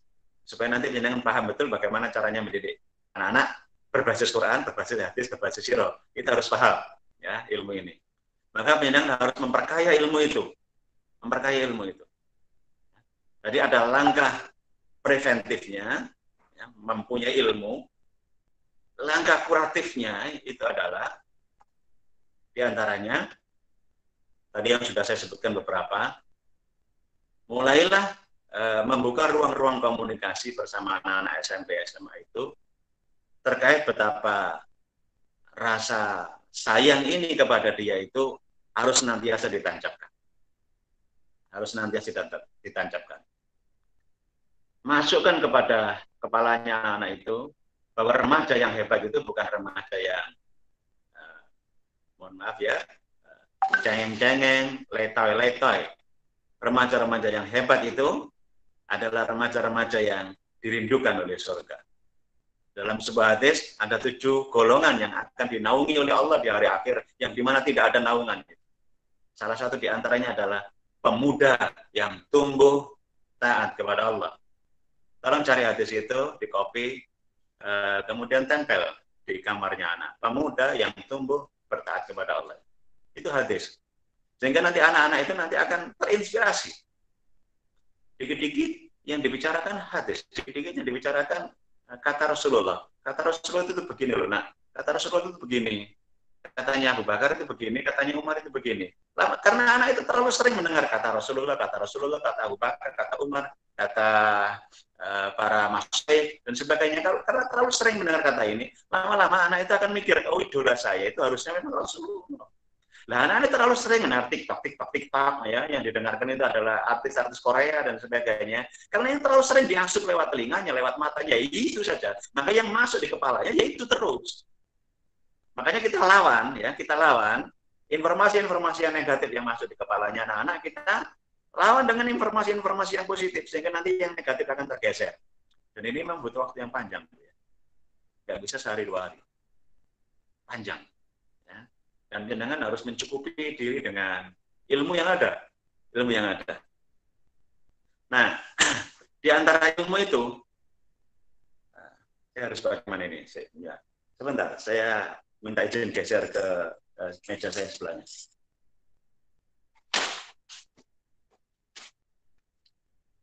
Untuk orang tua kelas 3 dan kelas 2, ya, yang mungkin pernah bertemu saya di di hotel apa itu ya, di daerah Pandaan. Tolong pelajari buku ini dengan sungguh-sungguh yang pernah bertemu saya, yang pernah berurusan dengan saya ketika memberi training. Ini ada satu buku judul namanya Ayah Penyejuk Jiwa. Bagaimana caranya menjadi ayah. Ini ada satu buku namanya Berseri sebagai Istri, Berilmu sebagai Ibu. Nah, tolong pahami orang tua kelas 3, kelas 2 yang pernah bertemu saya, yang pernah membaca buku ini, tolong buka sering-sering ilmu-ilmu untuk mengelola anak-anak kita. Ya, saya ini berpasangan begini ya, berpasangan bukunya, menjadi ayah dan menjadi ibu. Tolong dipelajari, karena kalau jenengan pelajari, jenengan nanti akan tersentuh dan jenengan akan giat untuk mencari ilmunya. Misalnya begini ya, ternyata di dalam isi buku saya ini, di dalam ini, Imam Ibn Qayyim yang nulis tafsir warna hijau itu loh Bu ya, tafsir Al-Quran. Itu berpendapat dalam bukunya penyebab kerusakan anak itu adalah ayahnya. Maka kemudian saya tulis buku ini, Ayah Penyejuk Jiwa. Cerita saya tentang itu tadi ada di sini juga. Ayahnya ternyata penyebab kerusakan. Mohon maaf ya, ayah yang ada di sini, kita rasanya nggak enak tertuduh ya. Ibu-ibu tolong jangan terlalu senyum-senyum dulu ya, karena ini berat, ya berat tugasnya ayah ini. Ya. Penyebab kerusakan ayah. Makanya Al-Quran bicara tentang ayah itu sangat banyak. Bagaimana wajah ayah, wajahnya ayah Nabi Yusuf, Yakub itu bisa mempengaruhi karakternya sang anak, agar sang anak itu terlepas dari jeratan kemaksiatan. Itu ternyata ada. Jadi Al-Quran bicara tentang ayah Yakub, ada ayah Nuh, ada ayah Ibrahim. Ya. Ada banyak ayah di situ. Yang ternyata para ayah itu memang diberi kapasitas, diberi tugas oleh Allah untuk wa anfusakum wa ahlikum nar. Jagalah dirimu sendiri dan keluargamu. Dirimu sendiri dan keluargamu, anak istrimu. Jangan sampai terjilat api neraka yang menyala-nyala. Itu sebabnya tugasnya seorang ayah, pastikan ayah yang mendengar di sini. Tugasnya adalah memastikan tidak boleh ada anggota keluarga yang melakukan perbuatan-perbuatan ahli neraka di rumah kita. Ini nasihat berat juga untuk saya ini ya. Semua ini nasihat untuk semuanya. Ya. Terlebih untuk yang ngomong. Jadi menjadi ayah itu tidak mudah. Makanya menjadi ayah perlu ilmu. Maka tugasnya ayah itu, mohon maaf ya, bukan sekadar mencari nafkah. Mencari nafkah itu tugas sekunder. Tugas utamanya adalah memastikan dirinya sendiri dan keluarganya kembali ke surga. Jadi ibu itu juga penting. Ya. Itu sebabnya saking mulianya ibu, sampai-sampai surganya anak itu diletakkan di kakinya ibu. Nah pertanyaannya, jika kaki kakimu itu Bu, melangkahnya ke tempat-tempat yang bukan arah surga, maka anak-anak juga akan tersesat nanti. Itu sebabnya diperlukan betul, ilmu menjadi ayah, menjadi ibu diperlukan betul. Nah saya berusaha keras untuk mencoba untuk meringkasnya dari Al-Quran, dari Al-Hadis itu saya rangkum di sini, sehingga menjadi panduan bersama. Ya mohon maaf ya, karena keterbatasan saya, buku ini tidak disediakan di toko buku manapun ya. Memang harus diakses langsung. Karena memang keterbatasan saya untuk mencetak dalam jumlah yang sangat besar. Nah, kembali kepada persoalan-persoalan tadi, ingat rumusnya, selalu dua rumusnya ya, jurus langit dan jurus dunia. Jurus langit dan jurus dunia. Gunakan selalu jurus langit lebih dulu, baru jurus dunia. Mintalah pertolongan kepada Allah, baru kemudian kita kerjakan dengan urusan-urusan duniawi. Mirip petani itu loh Bu. Petani itu, kita semuanya petani nih, petani-petani karakter. Petani itu, kalau di sawah kan, di rumah dan di sawah juga, berdoanya harapannya utama kepada Allah itu adalah minta panen raya agar berlimpah ini ya rezekinya.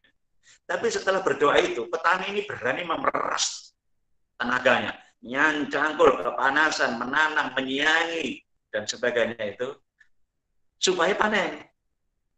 Maka tugas kita sebagai petani karakter juga begitu, minta pertolongan kepada Allah agar panen raya generasi saleh, dan kemudian kita berkeringat sungguh-sungguh, keluarkan tenaga, keluarkan duit, ya, keluarkan pikiran, supaya kita benar-benar berhasil panen generasi yang saleh-salehah itu.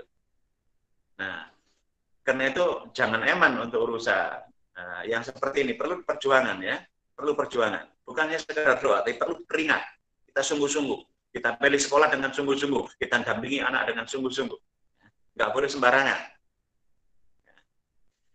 Jika kita mencari inspirasi tambahan sebagai penutup, karena sebentar lagi akan ada sesi berikutnya. Tadi, saya ulang ya, ada 3 hal yang kita bawa mati. Maka saya pun mengingatkan jangan mati-matian mengejar sesuatu yang tak bisa dibawa mati. Ya, yang mati-matian harus 3 ini. 1, amal jariah. 2, ilmu yang manfaat. 3, anak yang saleh. Nah, anak yang saleh diletakkan nomor 3. Ada sebuah rahasia apa ini kok tidak yang pertama? Karena ternyata anak-anak yang soleh itu juga bisa jadi akan sulit sekali kita mendapatkan anak yang soleh kalau kita sebagai orang tuanya tidak mau beramal jariah. Nggak mau sedekah, medit, kurban juga nggak mau. Ya Allah ya, zakat juga nggak mau. Nggak bisa kita ini. Ya, harus 1 beramal jariah dulu. Dengan bermodal amal jariah ini kita pantas berharap nanti kita mendapatkan anak yang saleh. Yang kedua, harus punya ilmu. Harus punya ilmu jadi ibu, ilmu jadi ayah. Kalau nggak punya ilmu, nggak bisa. Guru-guru saja dari Mutakilin saja harus 4 tahun ada di perguruan tinggi untuk mendapatkan ilmu keguruan. Harus 4 tahun. Yang S2 sudah nambah lagi menjadi 2 tahun lagi. Masya Allah. Harus jelas ilmuannya. Insya Allah kalau kita ini beramal jariah, kemudian punya ilmu, ketemulah tahap yang ketiga. Anak yang saleh. Salihah. Tentu saja jangan hanya sekadar berdoa penyenangan minta anak yang saleh ya. Kelak juga tambahi doa penyenangan, kelak anak-anak kita juga akan berjodoh dengan yang saleh atau salihah. Sehingga nanti cucu-cucu kita akan jadi lebih baik keberadaannya daripada kita. Perbanyak istighfar, perbanyak sedekah, gunakan ilmu duniawinya untuk mendidik anak-anak tadi ya. Kembali saya sarankan, kalau ayah harus punya ilmu jadi ayah, kalau ibu harus punya ilmu jadi ibu. Ya, jangan menggunakan 1 cara untuk semuanya. 1 ilmu untuk semuanya apa? Murang-muring ya. Mendelak-mendelik ya. Insya Allah itu nggak bisa menyelesaikan banyak semuanya ya. Dalam hal tertentu kita butuh, tapi tidak bisa semuanya untuk menyelesaikan yang sedemikian itu. Ini pengantar di awal tahun. Mudah-mudahan nanti penyenangan bisa terus berkolaborasi dengan sekolah. Tolong dukung sekolah ini. Punyalah visi yang sama dengan sekolah, sehingga nanti antara sekolah dan rumah itu benar-benar lengket, saling mendukung. Jangan bermusuhan dengan sekolah, ya. Jangan bermusuhan dengan sekolah. Efeknya nggak bagus buat anak-anak kita. Ya. Selain nanti tidak berkah, juga akan kesulitan kita didik anak-anak. Ya. Berkolaborasinya dengan sekolah dan orang tua, sinergi cinta sekolah dan orang tua. Dan karena ini pertemuan awal tahun, tidak memungkinkan dengan belajar cuma setahun sekali. Nah, bisa jadi nanti sekolah akan menghadirkan pakar-pakar yang lebih ahli daripada saya untuk mendiskusikan persoalan-persoalan penting dan genting yang ada dalam lingkungan pendidikan kita. Ya. Saya sangat anjurkan begitu ada undangan terkait dengan parenting siapapun narasumbernya nanti, ya, tidak harus saya, maka hadirlah sebagai upaya untuk menghasut ilmu, karena sesungguhnya kalau mau jujur nih, dulu sebelum menikah kan belum sempat kursus tuh caranya jadi ibu, caranya jadi ayah. Belum sempat kan punya ijazahnya, belum sempat kan punya sertifikatnya, belum sempat kan baca bukunya. Nah, tiba-tiba anak-anak kita sudah gede. Nah, itu sebabnya ada event parenting seperti yang adalah event yang sangat istimewa.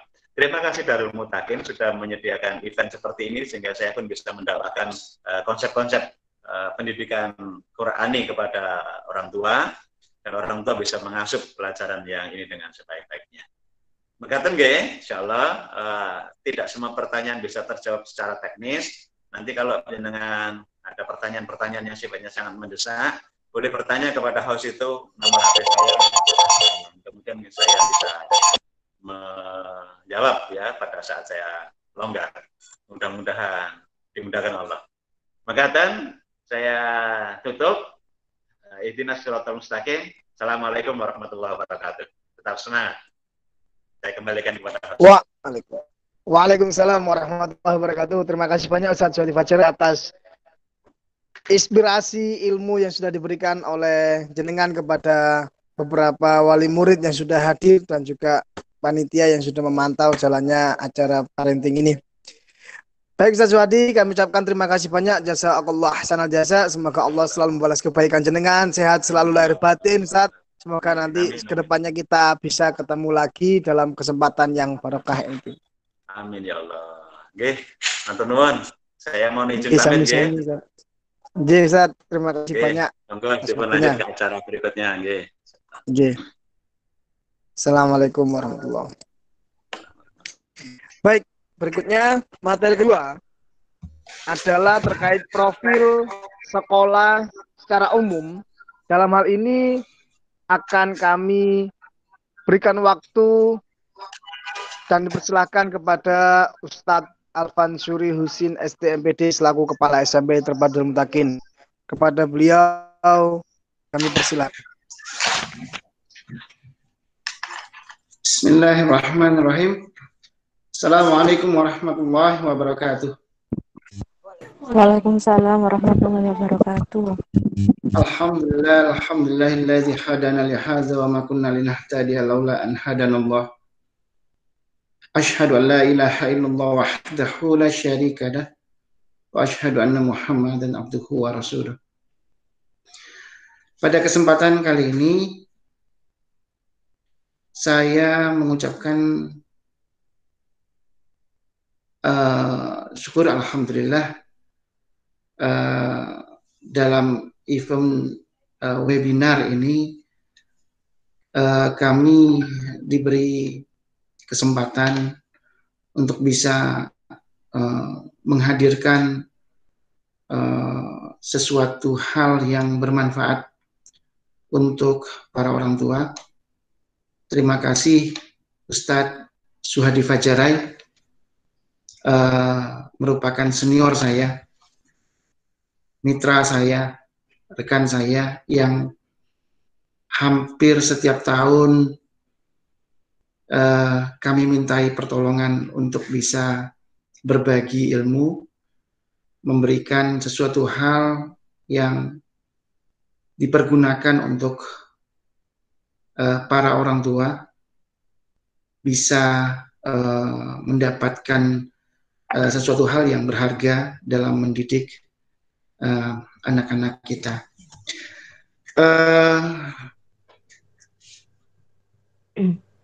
Selain itu,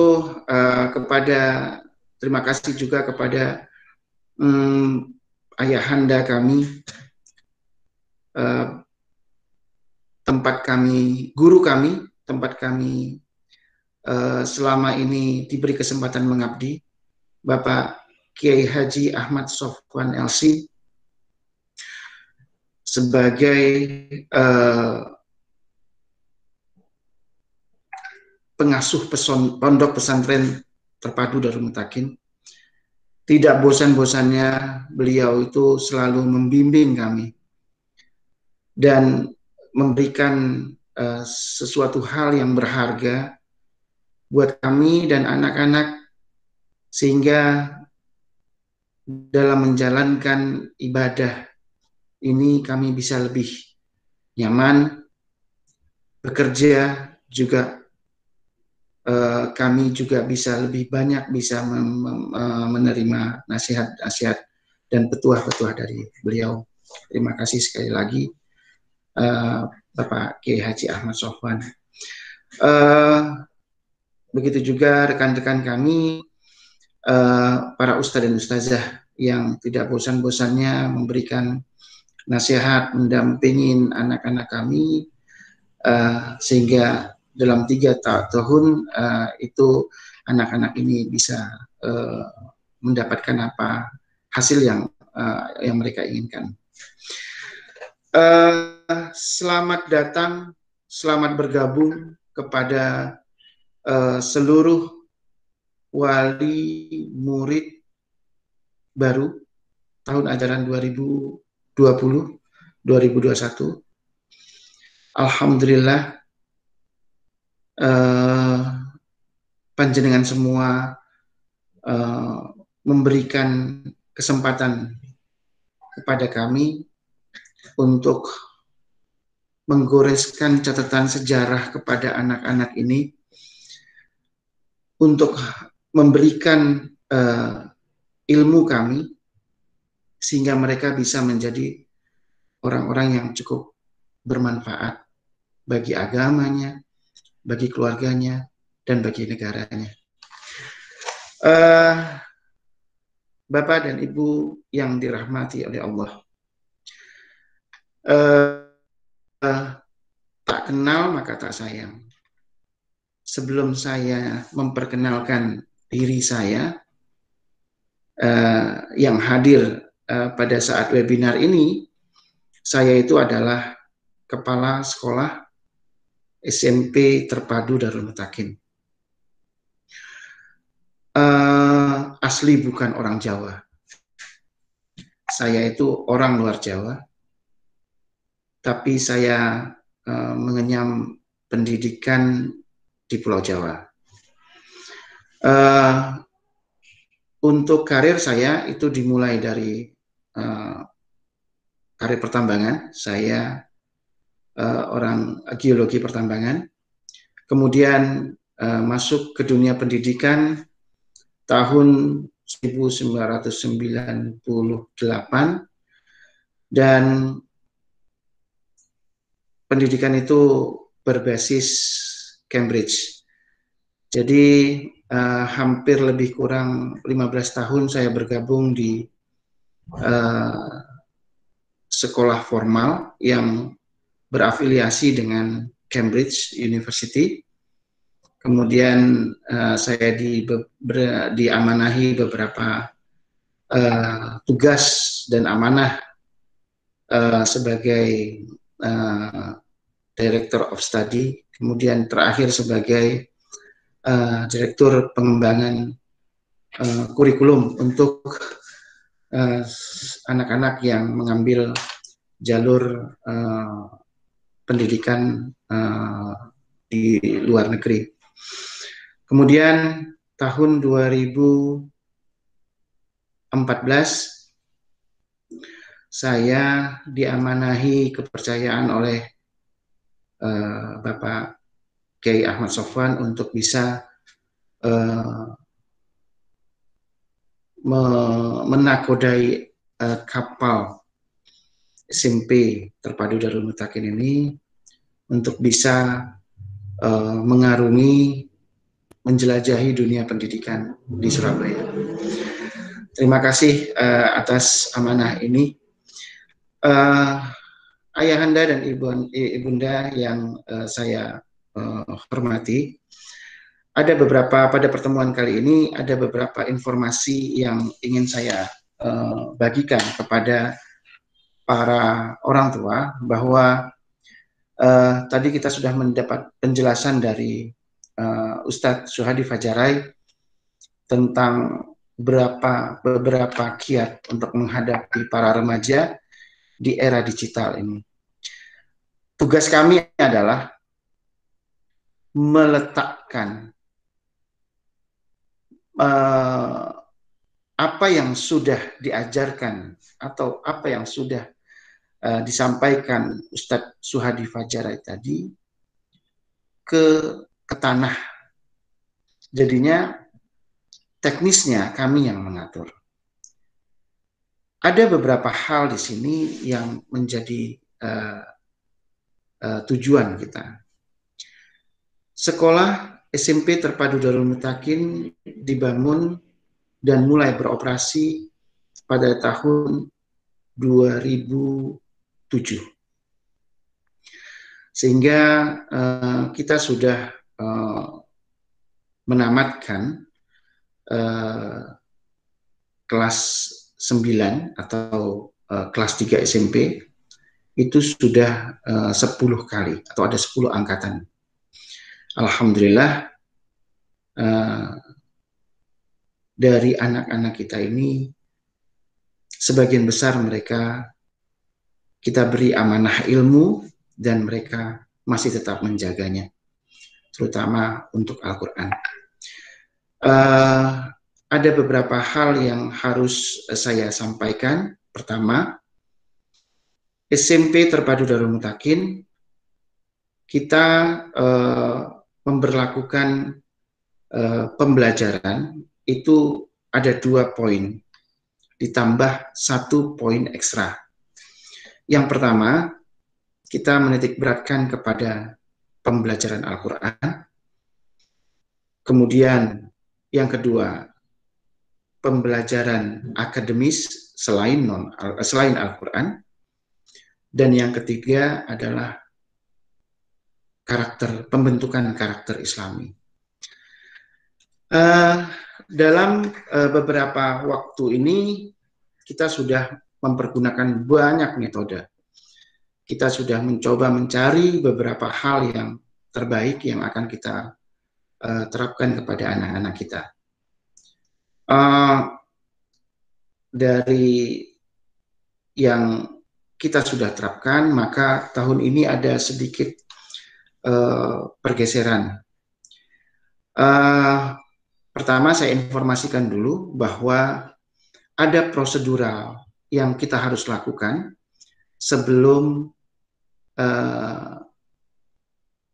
reopening, istilahnya reopening, pembukaan kembali sekolah di masa pandemi.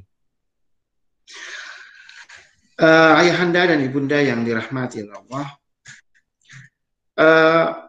ada pada masa pandemi ini beberapa hal yang kita ketahui.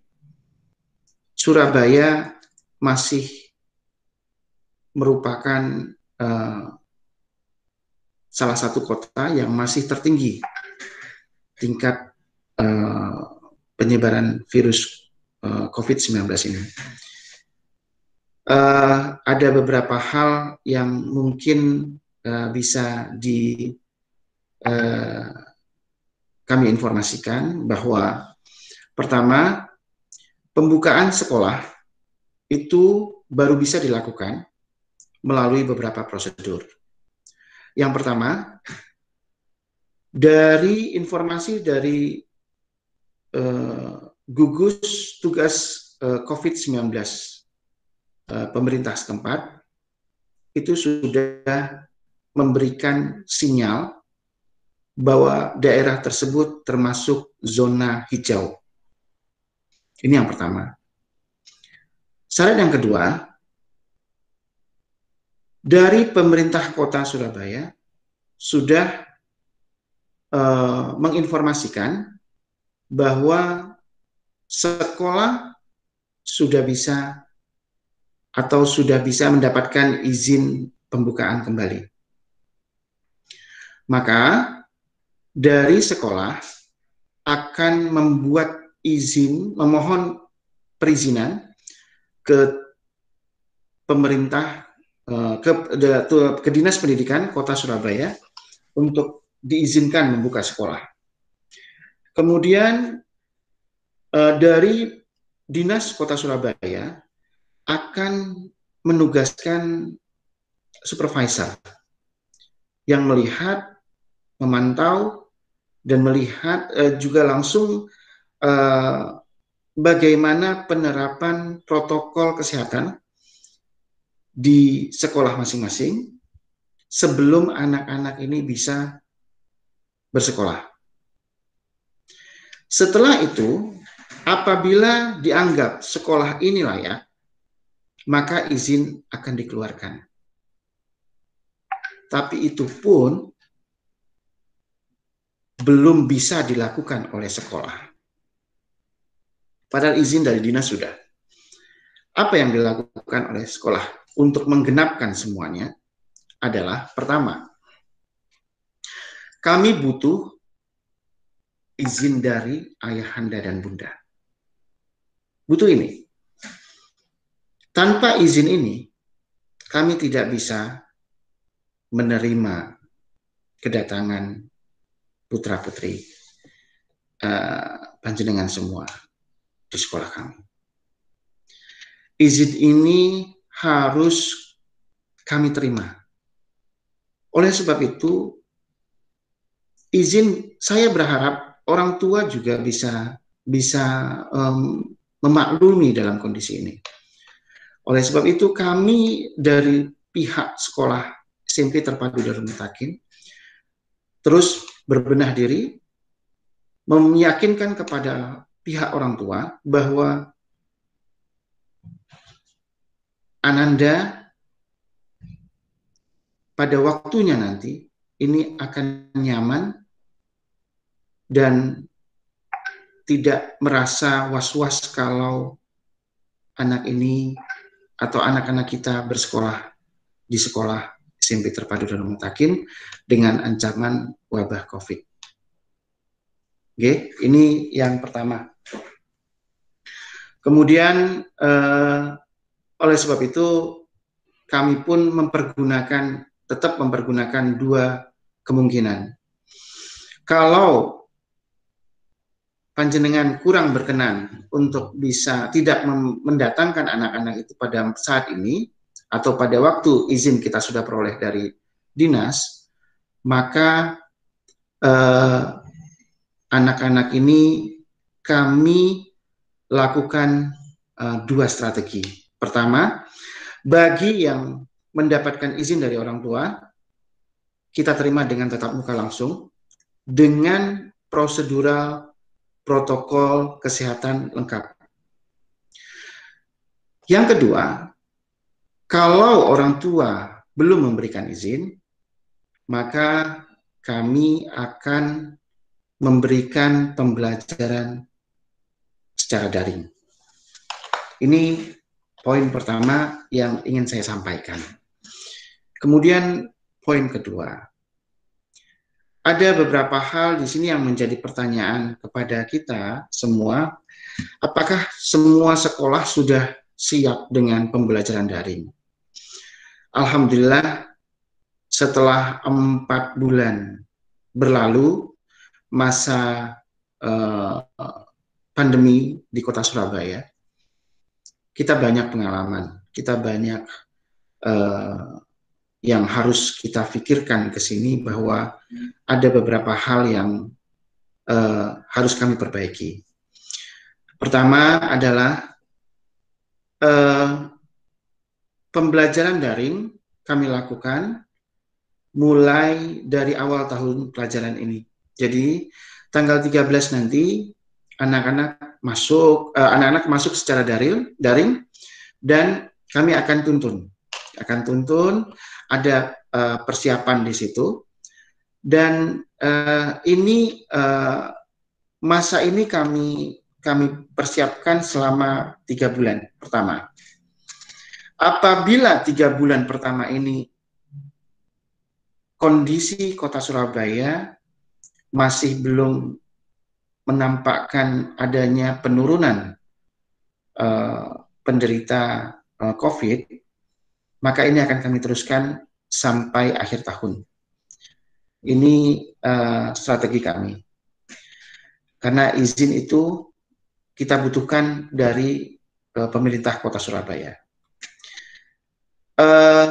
Tapi kalau kondisinya lebih cepat dari itu, maka kami juga akan bersiap-siap untuk melakukan administrasi itu, dan kami akan juga langsung bisa berkomunikasi dengan orang tua kapan kita bisa melakukan reopening school di sekolah kita. Tapi untuk pun itu ada beberapa poin di sini untuk mengantisipasi dan membuat pembelajaran daring ini kualitasnya sama dengan pembelajaran tatap muka seperti biasa. Pertama, pembelajaran Al-Quran. Pembelajaran Al-Quran di pagi hari tetap kita lakukan mempergunakan sarana Google Meeting. Ada kelas-kelas kecil, dan bagi Ananda yang berasal dari sekolah non-Muslim, artinya bukan berbasis keagamaan Islam misalnya, maka kami melakukan pemetaan. Ada beberapa siswa Ananda yang kami kelompokkan ke dalam satu kelas, dan kami akan lakukan matrikulasi baca Al-Quran. Kita mempergunakan metode tilawati. Jadinya matrikulasi tilawati ini kita harapkan kita berlangsung selama 3 bulan, dan waktu pembelajaran tilawatinya lebih panjang. insya Allah pada waktu di bulan November, awal November, anak-anak ini sudah sama dengan anak-anak yang berasal dari sekolah Islam lainnya. Matrikulasi. Kita sudah mempersiapkannya dan ini akan kita bagi ke dalam beberapa kelompok kecil. Untuk anak-anak yang lainnya tetap melakukan pembelajaran Al-Quran di pagi hari, kemudian baru masuk ke pembelajaran akademis lainnya. Itu yang pertama. Kemudian yang kedua, untuk pembelajaran non-Al-Quran atau pembelajaran akademis, ini kami mempergunakan satu metode atau satu strategi yang kami sebut sebagai C3S. Strategi C3S atau Command Control Card System. Jadi untuk Command Control Card System ini, di awal kami sudah memberlakukan adanya penjurusan. Ini kami dapatkan data dari hasil psikotes yang dilakukan oleh Ananda. Makanya hasil psikotes itu akan kami laporkan kepada para orang tua, dan dari orang tua ini kami akan mendapatkan informasi kira-kira Ananda akan kita titik beratkan pada salah satu stream tadi, matematika IPA atau bahasa Indonesia IPS. Ini teknisnya nanti akan kita beritahu secara detail di dalam pemberitahuan atau pertemuan berikutnya. Oleh sebab itu, makanya nanti sebelum kami lakukan sistem atau strategi pembelajaran C3S ini, kami akan menginformasikan lebih detail lagi, di mana Command Control Card System ini adalah memudahkan orang tua untuk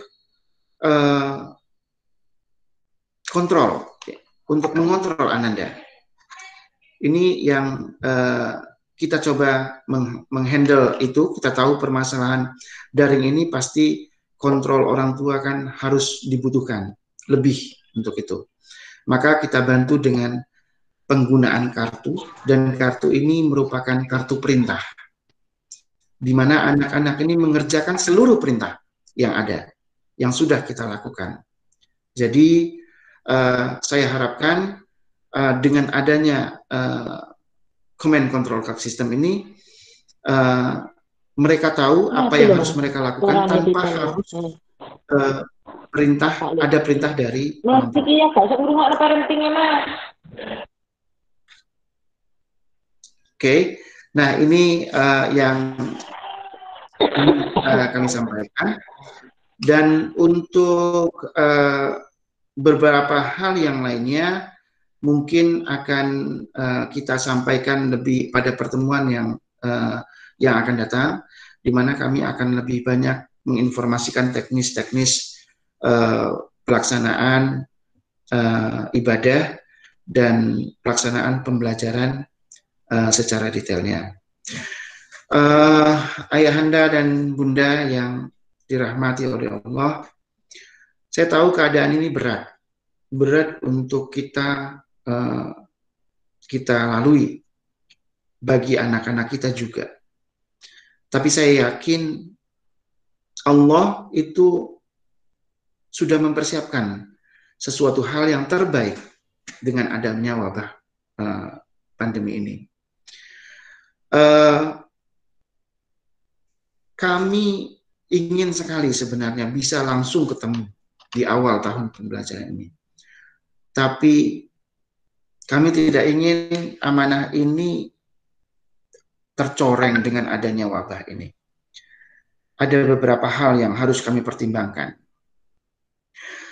Oleh sebab itu, dari pengalaman beberapa bulan yang lalu, ini membuat kami keluar dari zona nyaman. Kami harus berpikir yang terbaik. Kami harus melakukan pelayanan lebih kepada anak-anak ini sehingga kami bisa mengantarkan ilmu pengetahuan ini lebih daripada yang selama ini kita lakukan melalui pembelajaran tatap muka secara langsung. Bunda dan ayahanda yang dirahmati oleh Allah, ini semua adalah ikhtiar kami, di mana saya yakin banyak kekurangan. Karena batasan manusia itu ada. Tapi insya Allah kami tetap memperbaiki kekurangan-kekurangan itu. Saya pribadi butuh bantuan dari ayahanda dan ibunda. Terkadang kami kalau menemui kendala yang besar, kami langsung menemui Pak Kiai. Tadi Pak Kiai sudah bilang, kita sekarang sudah dalam satu keluarga. Ada sesuatu hal yang kurang, bicarakan kepada kepala sekolah, kepada kabid pendidikan, ataupun kepada Pak Kiai. Semua kita terbuka di sini. Saya pribadi setiap hari insya Allah ada, dan pintu saya selalu terbuka untuk ayahanda dan ibunda. Ada keluhan, ada permasalahan apapun, silahkan datang kepada kami. Ingat, apa yang kami lakukan selama ini, kami hanya mengharapkan ridho Allah. Yang dibebankan kepada kami, amanah untuk mendidik, membimbing anak-anak ini nanti, terus terang, pertanggungjawaban kami itu bukan hanya kepada ayahanda dan bunda. Pertanggungjawaban kami juga akan kami pertanggungjawabkan di hadapan Allah di hari esok nanti. Saya pikir untuk pengantar saya, ini saja yang saya dapat informasikan. Terus terang, kalaupun mungkin ada sesuatu kalimat yang kurang berkenan, itu datangnya dari saya pribadi, dan kalaupun memang itu sesuatu yang benar, itu datangnya dari Allah.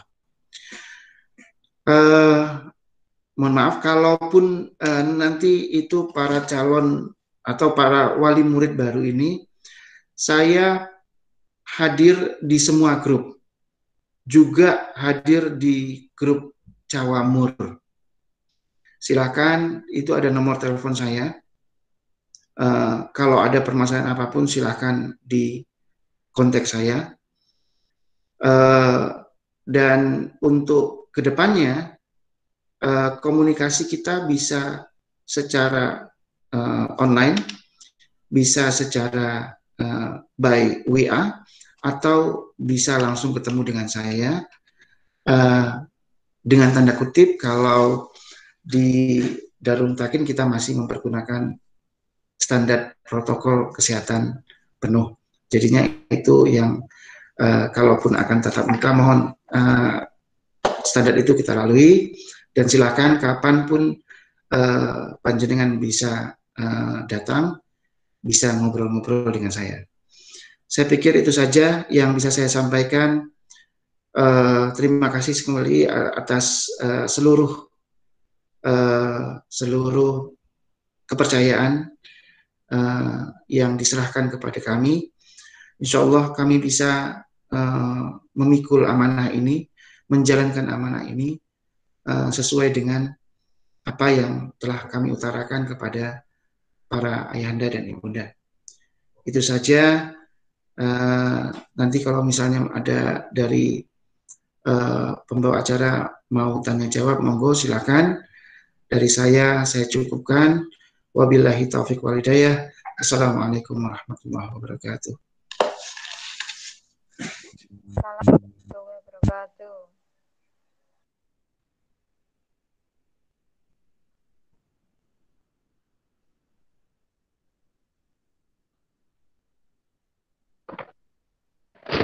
Waalaikumsalam warahmatullahi wabarakatuh. Terima kasih banyak Ustadz Alvan atas pengantar profil secara umum sekolah Darul Mutakin, menengah pertama Darul Mutakin. Ini ada 2 penanya Ustadz. Yang pertama menanyakan kalau masuk pondok apakah wajib rapid test, dan yang kedua untuk pembelajaran secara daring jamnya mulai jam berapa sampai jam berapa. Terima kasih Ustadz, mohon dijawab. Assalamualaikum. Iya,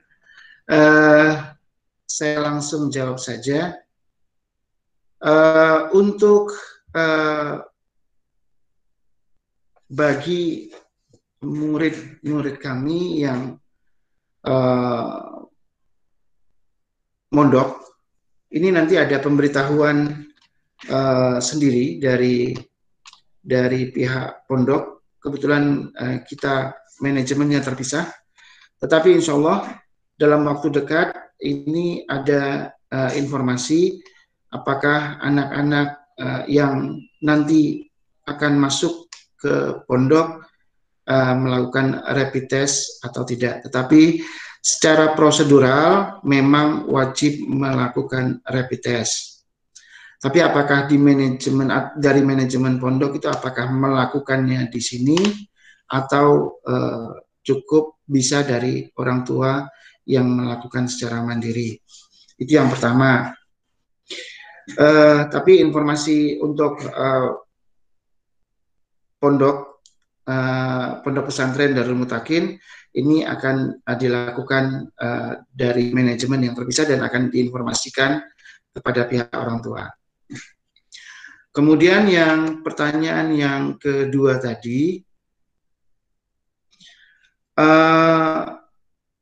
untuk pembelajaran daring. Iya, pembelajaran daring ini kita mulai dari pagi hari jam 7. Kita mulai dari Al-Quran, kemudian sampai jam 8:30. Dari jam 8:30 nanti baru pembelajaran akademis. Ayahanda dan Ibunda, waktu yang kita berikan memang ada beberapa hal yang perlu Ayahanda dan Ibunda ketahui, bahwa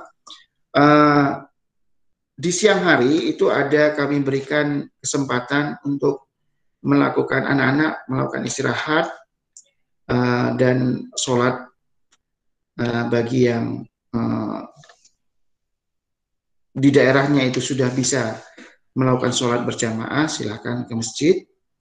Bagi tidak, ya silakan melakukan jamaah di rumah masing-masing. Ini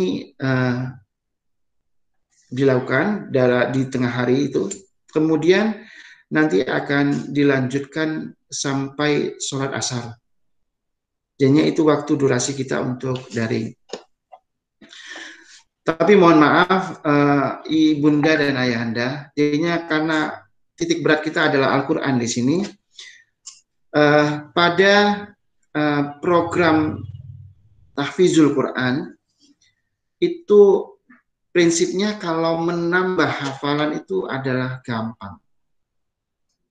Jadi untuk menambah seperti satu hari 3 ayat atau satu hari beberapa ayat itu gampang.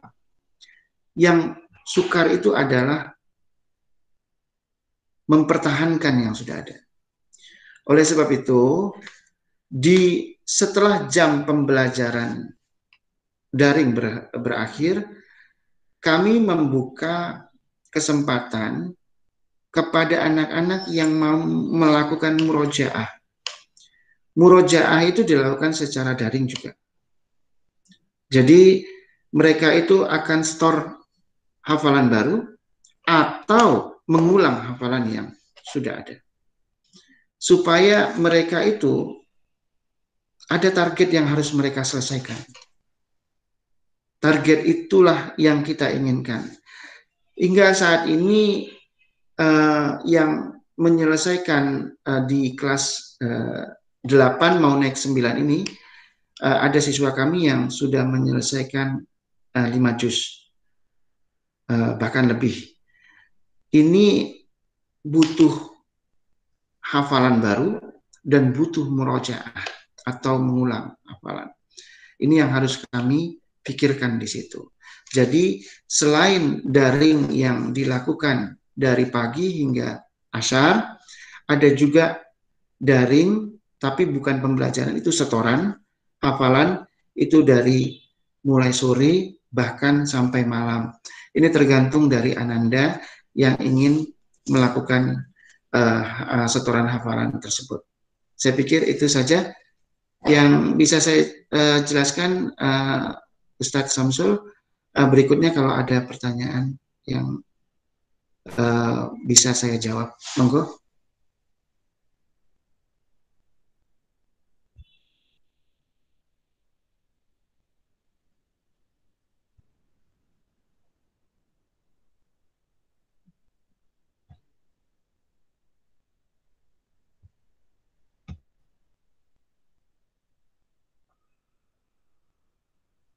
Baik Ustaz, terima kasih banyak atas jawaban yang sudah diberikan.